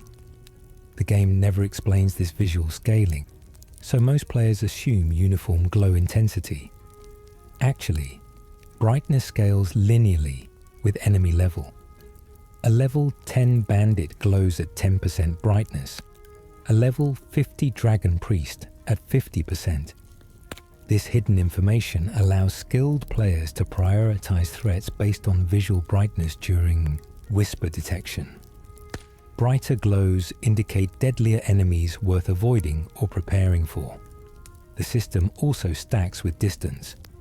Far enemies appear dimmer due to distance regardless of level, creating potential confusion. A bright glow far away might be a dangerous close enemy or a weak far enemy, requiring additional context to interpret. The duration of 10, 20, or 30 seconds, depending on word count, gives extended threat assessment windows. 3-word Aura Whisper lasting 30 seconds allows thorough planning, identifying enemy positions, levels, patrol paths, and designing engagement strategies before entering rooms. This turns the shout into tactical reconnaissance rather than simple detection. Kind's Piece's radius calculation. Kind's Piece calms animals within 120 feet, but the radius isn't centered on you. It's centered on your reticle's target point. If you aim at the ground 50 feet away, the 120-foot radius emanates from that spot, affecting animals within 120 feet of the impact point rather than 120 feet from you. This allows extended reach. Animals up to 170 feet from you can be affected if you aim the center point optimally. The targeting mechanic also allows precise, selective calming. If two animal groups fight 150 feet apart, and you want to calm only one group, aiming toward that specific group while avoiding the other creates asymmetric pacification. The instant effect means there's no travel time. Animals become peaceful the moment you finish shouting, regardless of the distance between you and the effect center. This instant application prevents enemies from attacking during cast time, unlike projectile-based spells that have flight duration. The shout also works through walls if your reticle targets beyond walls, meaning you can calm animals in adjacent rooms before entering, preparing safe passage through otherwise hostile zones. The 30 to 60 second duration provides extended safe zones for ingredient gathering, conversation, or repositioning without animal harassment. Disarms physics exploitation, disarm forces weapon drops, and dropped weapons are physics objects subject to environmental forces. Shouting at an enemy standing at a cliff edge causes their weapon to drop, which then falls off the cliff, putting the weapon permanently out of reach. The enemy attempts to retrieve it, often walking off the cliff themselves in pursuit, creating accidental environmental kills. This physics interaction extends to water. Disarming enemies near water causes weapons to drop into water where they sink. Enemies attempting retrieval swim to the weapon, but if the water is deep, they sometimes drown before reaching it. The 40-second cooldown allows repeated disarms during extended fights, stripping entire groups of weapons sequentially. Against dual-wielding enemies, 2 disarms are required, one for main hand, one for offhand. The second disarm often fails because enemies attempt to retrieve their first weapon, moving out of range. Optimal disarm sequencing against dual wielders requires positioning between them and their dropped main hand, forcing them to approach you while shouting again to strip their offhand. This creates engagement control where you dictate enemy positioning through weapon placement. Dragon Ren's forced landing mechanics. Dragon Ren forces dragons to land, but landing has specific behavior rules. Dragons receive the must land flag, which overrides their AI's flying behavior. However, if no valid landing spot exists within 500 feet, the dragon circles overhead until finding space. This creates situations where dragon rending in dense forests forces dragons to circle ineffectually, rather than landing immediately. The game considers valid landing spots as flat terrain with sufficient clearance. If you're surrounded by trees, cliffs, or buildings, Dragon Ren's landing requirement can't be satisfied, wasting the shout. The forced landing also overrides dragon combat AI. Dragons mid-shout or mid-bite animation interrupt their attacks to comply with the grounding flag, cancelling their actions. This makes Dragon Rend a defensive shout as much as offensive, stopping incoming dragon attacks. The 12 to 18 second grounded duration prevents flight, but dragons can still move on the ground. Grounded dragons sometimes run away if heavily damaged, limiting your damage window if you don't maintain pursuit. The shout's damage component kills low health dragons outright, but against healthy dragons, the grounding utility outweighs the damage, making Dragon Rend primarily a positioning tool. Callstorm's ally targeting reduction. Callstorm randomly targets allies with 15% probability per lightning check, but this probability decreases based on the number of hostile targets present. With one hostile target, allies have 15% strike chance. With 10 hostile targets, allies have 1.5% strike chance. The game divides the 15% chance by the number of hostiles, creating diminishing ally danger in large battles. This mathematical scaling means Stormcall is safer in massive fights than small skirmishes. Fighting 20 bandits with Stormcall active carries less ally danger risk than fighting 2 bandits, because the targeting probability dilutes across more valid hostile targets. The 500-foot radius combined with this scaling means optimal Stormcall usage occurs in large outdoor battles with many enemies, where lightning strikes concentrate on hostiles while ignoring allies with near certainty. The duration of 60, 120, or 180 seconds affects total strikes. More duration means more lightning, which means more probabilistic chances for ally hits despite per-strike chances being low. In practice, using 3-word Stormcall in a 10-enemy fight for 180 seconds might hit an ally once or twice despite the low per-strike chance, simply due to the high number of total strikes over the full duration. Clear Skies' shout interrupt capability. Clear Skies interrupts enemy shouts if cast during their shout animation. When you use clear skies, it generates a dispel wave that travels outward at 50 feet per second.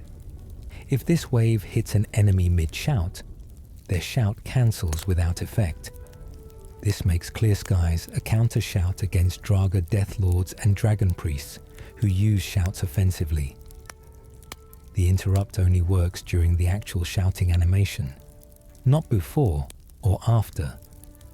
Timing requires predicting enemy shout usage, typically by recognizing their telegraph animations. Successfully interrupting enemy shouts prevents their devastating effects. Stopping a Deathlord's unrelenting force saves you from knockback. Stopping a Dragon Priest's disarm prevents weapon loss. The 10-second cooldown makes clear skies spammable enough to counter multiple enemy shouts in sequence. However, the interrupt range limits effectiveness. You must be within 75 feet of the enemy when they shout. Beyond this range, clear skies travels too slowly to reach them before their shout completes. This creates positional requirements where you must stay close to enemies to maintain interrupt capability, balancing aggressive positioning against the risk of being close to dangerous enemies. Cool Dragon's combat distraction effect. Cool Dragon summons Odahviing, who immediately draws enemy aggro through a hidden threat generation mechanic. All enemies within 500 feet receive a threat value update that prioritizes Odahviing over you.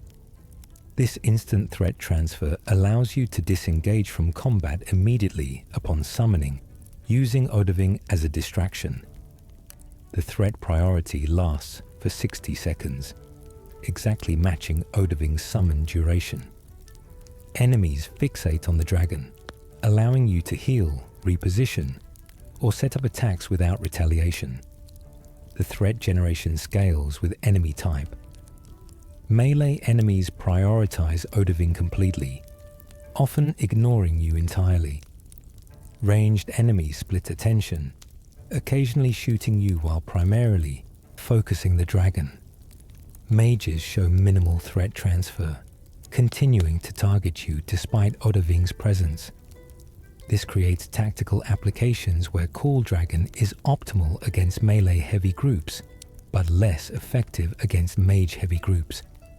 The 300-second cooldown means one summon per 5 minutes, requiring strategic timing to maximize its distraction value during the most dangerous combat phases, rather than wasting it on minor encounters. Call of Valor's equipment scaling. Call of Valor summons heroes with equipment that scales based on your current level, but the scaling has breakpoints. At levels 1 to 15, heroes wear steel armor. At levels 16 to 30, they wear dwarven armor. At levels 31 to 45, they wear orcish armor. At levels 46 plus, they wear ebony armor. These tier breakpoints create power spikes where heroes suddenly become dramatically more durable upon crossing thresholds.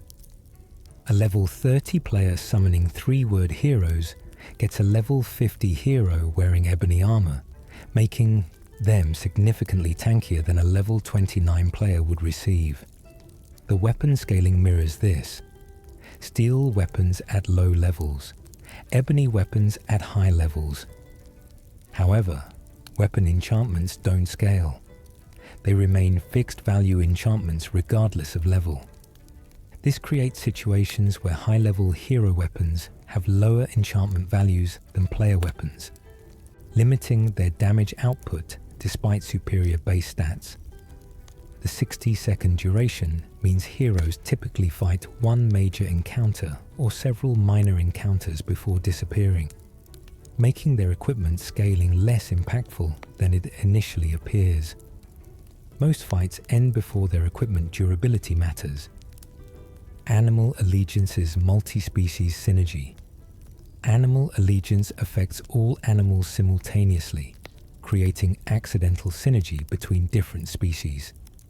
If you charm a bear and a wolf pack simultaneously, they fight cooperatively, despite normally being separate factions. The game temporarily unifies all charmed animals into a single allied faction during the effect duration. This creates emergent tactics. Charming, diverse animal groups creates balanced teams where wolves harass with speed while bears tank damage. The faction unification also prevents friendly fire. Charmed animals don't damage each other even with area attacks. A charmed frost troll's ice breath doesn't harm charmed wolves in the blast radius, because faction checking prevents allied damage. This allows dense animal formations where normally incompatible species cooperate. The 75-foot radius combined with instant effect means you can immediately unify complex animal ecosystems into temporary armies. Using animal allegiance in areas with diverse wildlife creates self-organizing squads, where animals naturally distribute roles based on their abilities, creating emergent tactical depth without additional input from you. Marked for Death's health drain stacking. Marked for Death drains health over time, and this drain stacks with each application. One shout drains 4 HP per second. Using the shout twice overlaps the drains, dealing 8 HP per second. Using it 3 times deals 12 HP per second.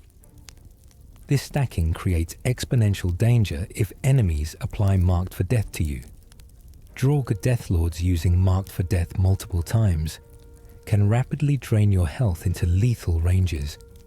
The drain bypasses armor and resistances, making it unavoidable direct damage.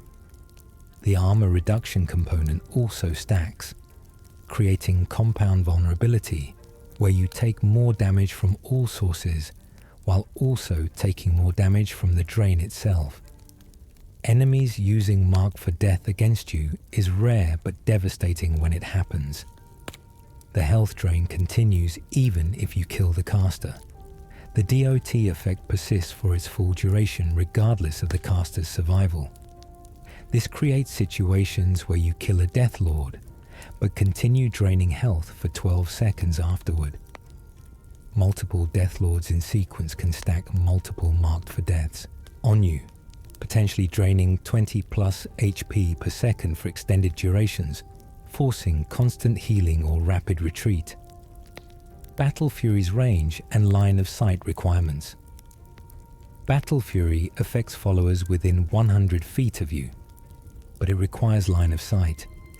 If your follower is behind a wall, pillar, or door, the shout fails to buff them despite being within range. This creates positional requirements where you must maintain visibility with followers to apply buffs. In chaotic combat, where followers charge ahead or fall behind, Battle Fury often misses them entirely. The buff also checks follower status. Only NPCs flagged as followers receive the buff. Temporary allies, quest companions who aren't official followers, and summoned creatures don't benefit. This limits Battle Fury's usefulness in quests with non-follower allies who fight alongside you but don't count mechanically as followers. The 180-second duration with 3 words provides extended buffs, meaning successful applications last long enough to matter in extended dungeon crawls. However, followers who die during the buff duration don't resurrect, making Battle Fury a sustained enhancement rather than emergency rescue tool. The range limitation also means you can't pre-buff followers before fights. You must enter combat, position near your follower, then cast, creating delay before the buff activates. Bend Will's cooldown. After dragon riding, Bend Will allows dragon riding, but after dismounting, the shout enters a 60-second cooldown before being usable on the same dragon. This prevents immediate redomination if the dragon becomes hostile post-ride. However, you can dominate different dragons immediately after dismounting from the first. The cooldown applies per dragon, not globally. This creates strategic dragon hopping where you ride one dragon, dismount, immediately dominate a different dragon and continue riding without waiting for cooldown. The per dragon cooldown exists to prevent permanent dragon servitude, where you constantly redominate the same dragon infinitely. The 60-second lockout forces dragons to have brief periods of autonomy after being ridden. During this lockout, dragons return to their normal AI behavior. Hostile dragons re-engage combat. Neutral dragons fly away. The cooldown also applies to the mind control function, using Ha to control an enemy, then trying to control the same enemy again within 60 seconds fails. This per-target cooldown prevents infinite control chains on single targets, maintaining some balance despite Bendwill's power. Dragon Aspect's visual and audio cues. Dragon Aspect provides visual feedback through glowing dragon scale effects on your character model. The intensity of this glow increases with word count. 1 word creates faint shimmer. 3 words creates brilliant radiance. This visual indicator allows allies and enemies to recognize your empowered state. The shout also generates a distinctive audio roar when activated, similar to dragon vocalizations. This audio cue alerts nearby enemies, sometimes triggering combat before you engage. The visual glow persists for the full 300-second duration, creating long periods where you're visually distinct. In dark dungeons, this glow provides illumination, slightly improving visibility. The spectral Dragonborn summon also generates visual effects, ethereal dragon wings and glowing armor that intimidate enemies. Some enemy types specifically respond to Dragon Aspect's visuals. Dragons acknowledge you with unique dialogue, recognizing your aspect as kinship display. This creates narrative immersion, where the mechanical buff also carries lore significance. The visual effects can also reveal you during stealth. The glow breaks invisibility, making Dragon Aspect incompatible with sneaking. Thieves and assassins must avoid using Dragon Aspect before stealth segments or risk detection. Cyclone's friendly fire area. Cyclone affects a 15-foot radius around the target point, but target point is determined by your reticle's aim location, not your position. Aiming at the ground 30 feet ahead creates a cyclone 30 feet away. The 15-foot radius from that center means allies within the area also get thrown unless they're flagged as essential followers. This creates friendly fire risk, where you must carefully aim to avoid catching followers in the cyclone. Essential followers can't die, but still get thrown, disrupting their positioning. The throw effect stacks with existing momentum. If a follower is running when hit by cyclone, they fly farther than a stationary follower. This creates chaotic physics where followers sprint toward enemies, you cast cyclone, and followers launch further than intended due to their momentum adding to the throw force. The 45-second cooldown limits cyclone usage, preventing constant area control. The throw distance of 60 feet maximum with 3 words can also throw enemies into unreachable locations. Throwing enemies over walls or into pits sometimes makes looting their bodies impossible, potentially losing quest items or valuable gear. Soltaire's soul size mechanics. Soltaire captures souls, but soul size depends on enemy type, not level. Animals provide petty souls regardless of level. Humanoid bandits provide common souls. Draugr provide greater souls. Dragons provide grand souls. This categorization means using Soltaire on a level 50 bandit still only fills a common soul gem, not a grand gem. The 300 damage threshold for resurrection creates level restrictions. Enemies with more than 300 health can't be resurrected, even if Soltaire kills them, because the kill requires multiple hits, and the resurrection only triggers on killing blows dealt by the shout itself. This limits resurrection utility to weaker enemies who die to one soul tier cast. The soul trap duration of 5 seconds also creates timing pressure. If an enemy dies 6 seconds after being hit by soul tear, their soul isn't captured because the trap expired. This requires precise kill timing where you hit enemies with soul tear, then finish them within 5 seconds. The resurrection component also creates temporary allies with 100% health, regardless of their pre-death health. A resurrected bandit at 10 health before death returns at full 200 plus health, making resurrection a healing revival combo that potentially makes weak enemies more dangerous than before death. Summon Durnavir's location. Restrictions. Summon Durnavir works in Tamriel, but not in other planes. Attempting to summon him in Apocrypha, Solcairn, or Sovngarde fails silently, wasting the cooldown. This restriction exists because Durnavir is physically located in Solcairn. Summoning him elsewhere requires planar shifting that can't recursively summon him from within his home plane. The summoning also fails indoors. Durnavir requires open sky. Using the shout in caves, dungeons, or buildings produces an error message stating the dragon cannot reach you. This makes Summon Durnavir exclusively an outdoor combat tool, limiting its versatility compared to other summons that work anywhere. The open sky requirement also fails in certain outdoor locations with overhanging terrain.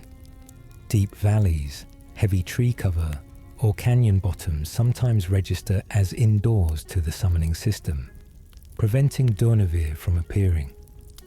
The 60-second summon duration combined with location restrictions means you must carefully choose summoning moments in viable locations during outdoor fights, creating strategic timing where you summon during optimal combat phases in appropriate areas. Drain Vitality's vampire health. Drain difference. Drain Vitality drains multiple resources, but against vampires, the health drain is reduced by 50%, while stamina and magicka drain remains normal. This hidden resistance exists because vampires are undead with regenerative capabilities. The game secretly categorizes them as drain resistant for health, but not other resources. Against vampire enemies, 3-word Drain Vitality removes 10 health per second instead of 20, dealing 300 total health damage instead of 600. However, the stamina and magicka drain remains 20 per second, depleting 600 of each. This creates situations where Drain Vitality is more effective as a resource denial tool against vampires than a damage tool. Draining vampire magicka prevents them from casting spells, particularly their vampiric drain abilities, creating ironic reversals where you shut down their drain with your drain. The shout also ignores vampire healing factors. Vampires normally regenerate health rapidly, but drained health doesn't regenerate during the drain effect, suppressing their natural recovery until the shout ends. This makes Drain Vitality one of the few tools that can out-sustain vampire regeneration through suppression mechanics. Throw Voice's Investigation Behavior AI. Throw Voice creates investigation AI behavior in enemies. When enemies hear the thrown voice, they enter Investigate AI state, which has specific parameters. They move toward the sound location at walk speed, not sprint. They actively search the area for 10 seconds upon arrival. They lose situational awareness of their original positions, meaning if they were guarding a door, they abandon their post. They also lower combat readiness, sheathing weapons if previously drawn. This makes Throw Voice an infiltration tool. Throw Voice to lure guards away from doors, creating access windows. The investigation behavior also creates patrol gaps. If multiple guards investigate simultaneously, their positions create temporary blind spots where previously covered areas become exposed. The investigation duration of 10 seconds can be extended by throwing another voice nearby, causing guards to investigate the new location and resetting their investigation timer. Chaining throw voice casts creates extended investigation loops where guards continuously move between false locations, never returning to their posts. The 15 to 25 second cooldown limits this chaining, but careful timing allows indefinite guard manipulation through alternating investigation triggers. Word wall learning speed. When approaching word walls, the word absorption speed is fixed at 3 seconds per word, regardless of shout or location. This consistent timing creates predictable learning encounters. However, if you're in combat when approaching a wall, the absorption process extends to 5 seconds as the game tries to maintain combat tension. This extended timing creates vulnerability windows where you're stationary and defenseless while learning.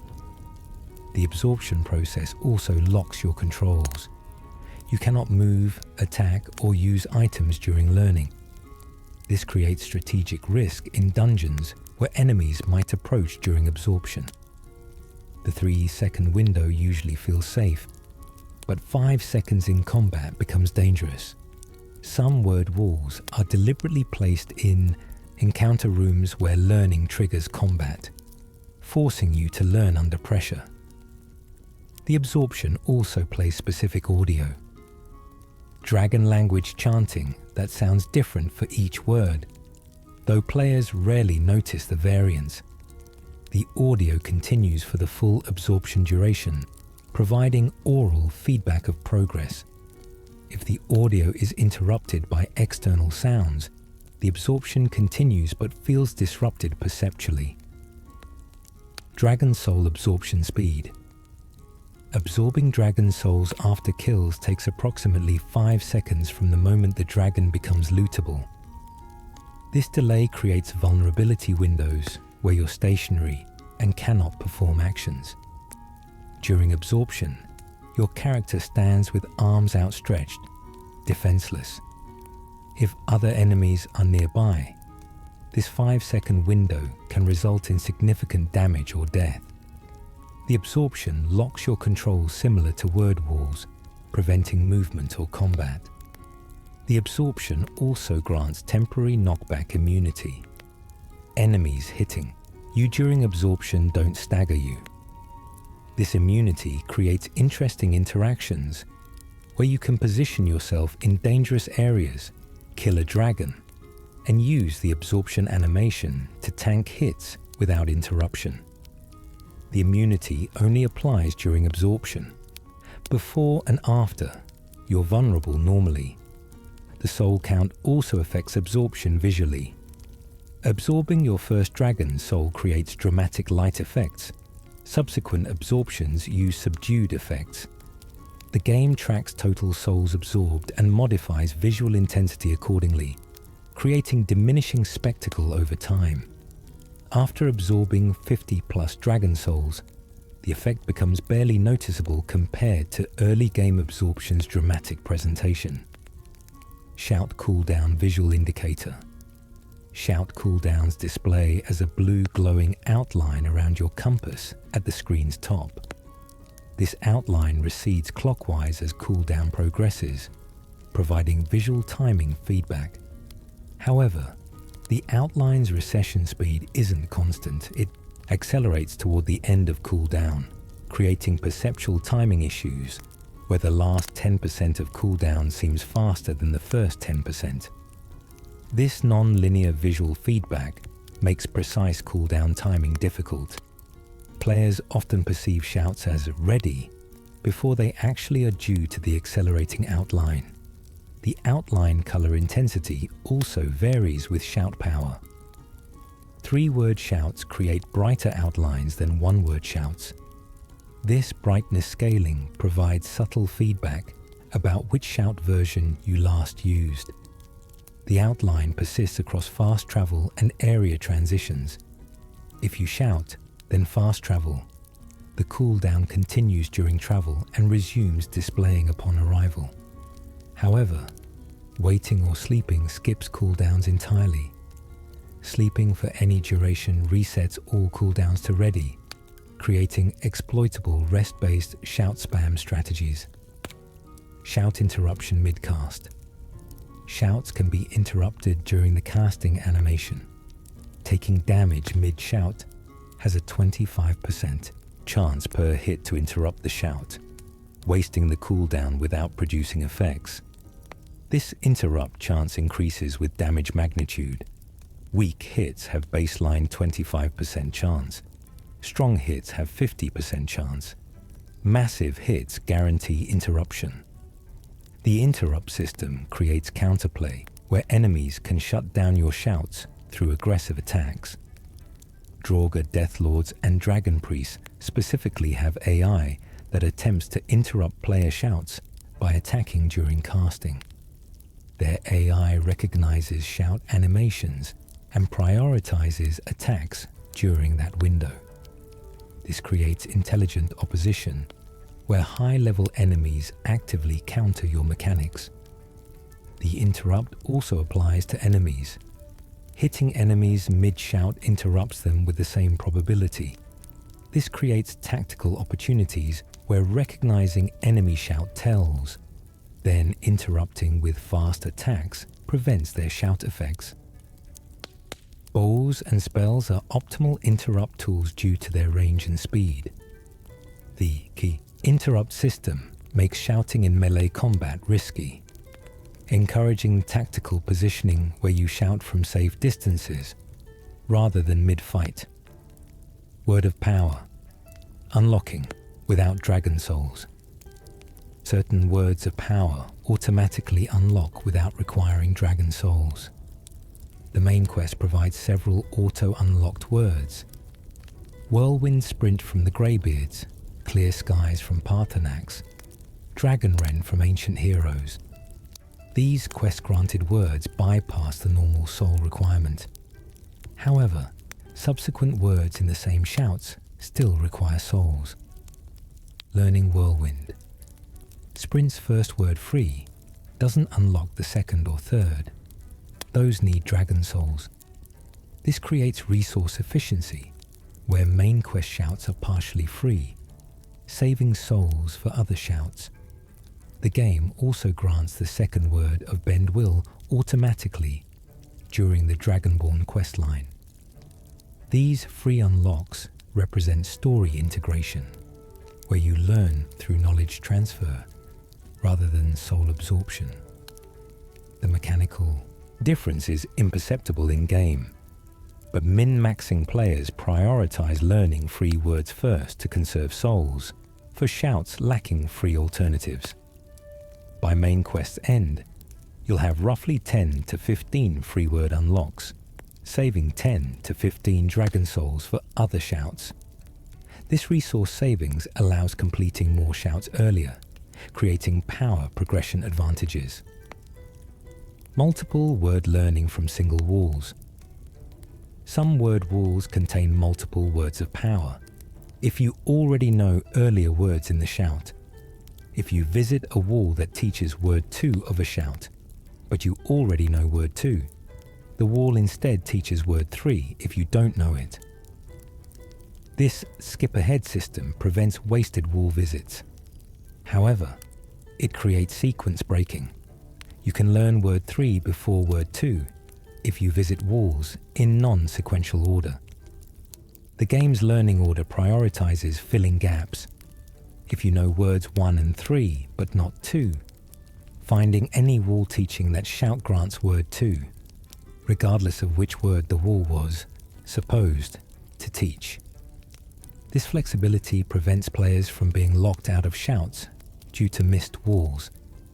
The skip-ahead system also means some walls can teach multiple players different words.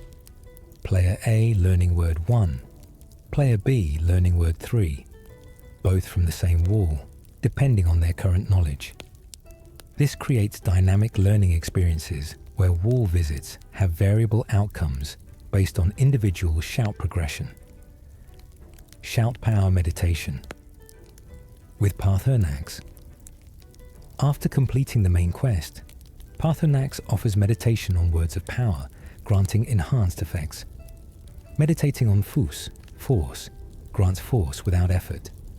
Unrelenting force staggers 25% more effectively. Meditating on fade, grants ethereal spirit. Become ethereal regenerates health at 25% normal speed. Meditating on Yol, fire, grants the fire within.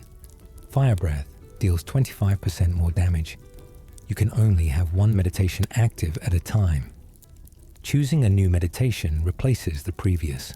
This creates strategic decisions about which shout enhancement benefits your build most. The enhancements apply passively without additional resource costs. Changing meditation requires traveling to Throat of the World and speaking with Parthenax, creating minor inconvenience that prevents constant swapping. The meditation system encourages specialization.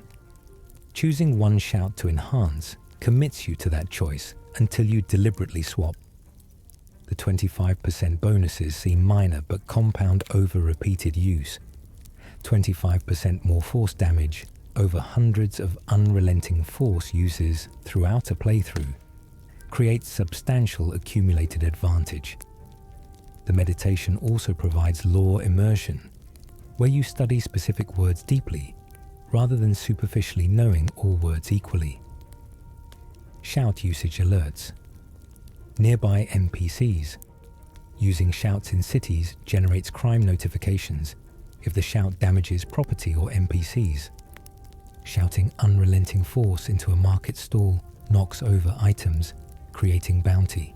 Shouting near guards triggers dialogue, warning you about excessive shouting. Repeated shouts generate increasing guard hostility until they attempt to rest. However, using non-damaging shouts like Aura Whisper or Become Ethereal generates no crime, allowing unlimited usage. The crime system also tracks collateral damage. If unrelenting force knocks a chicken into a fire, killing it, you're charged with property destruction.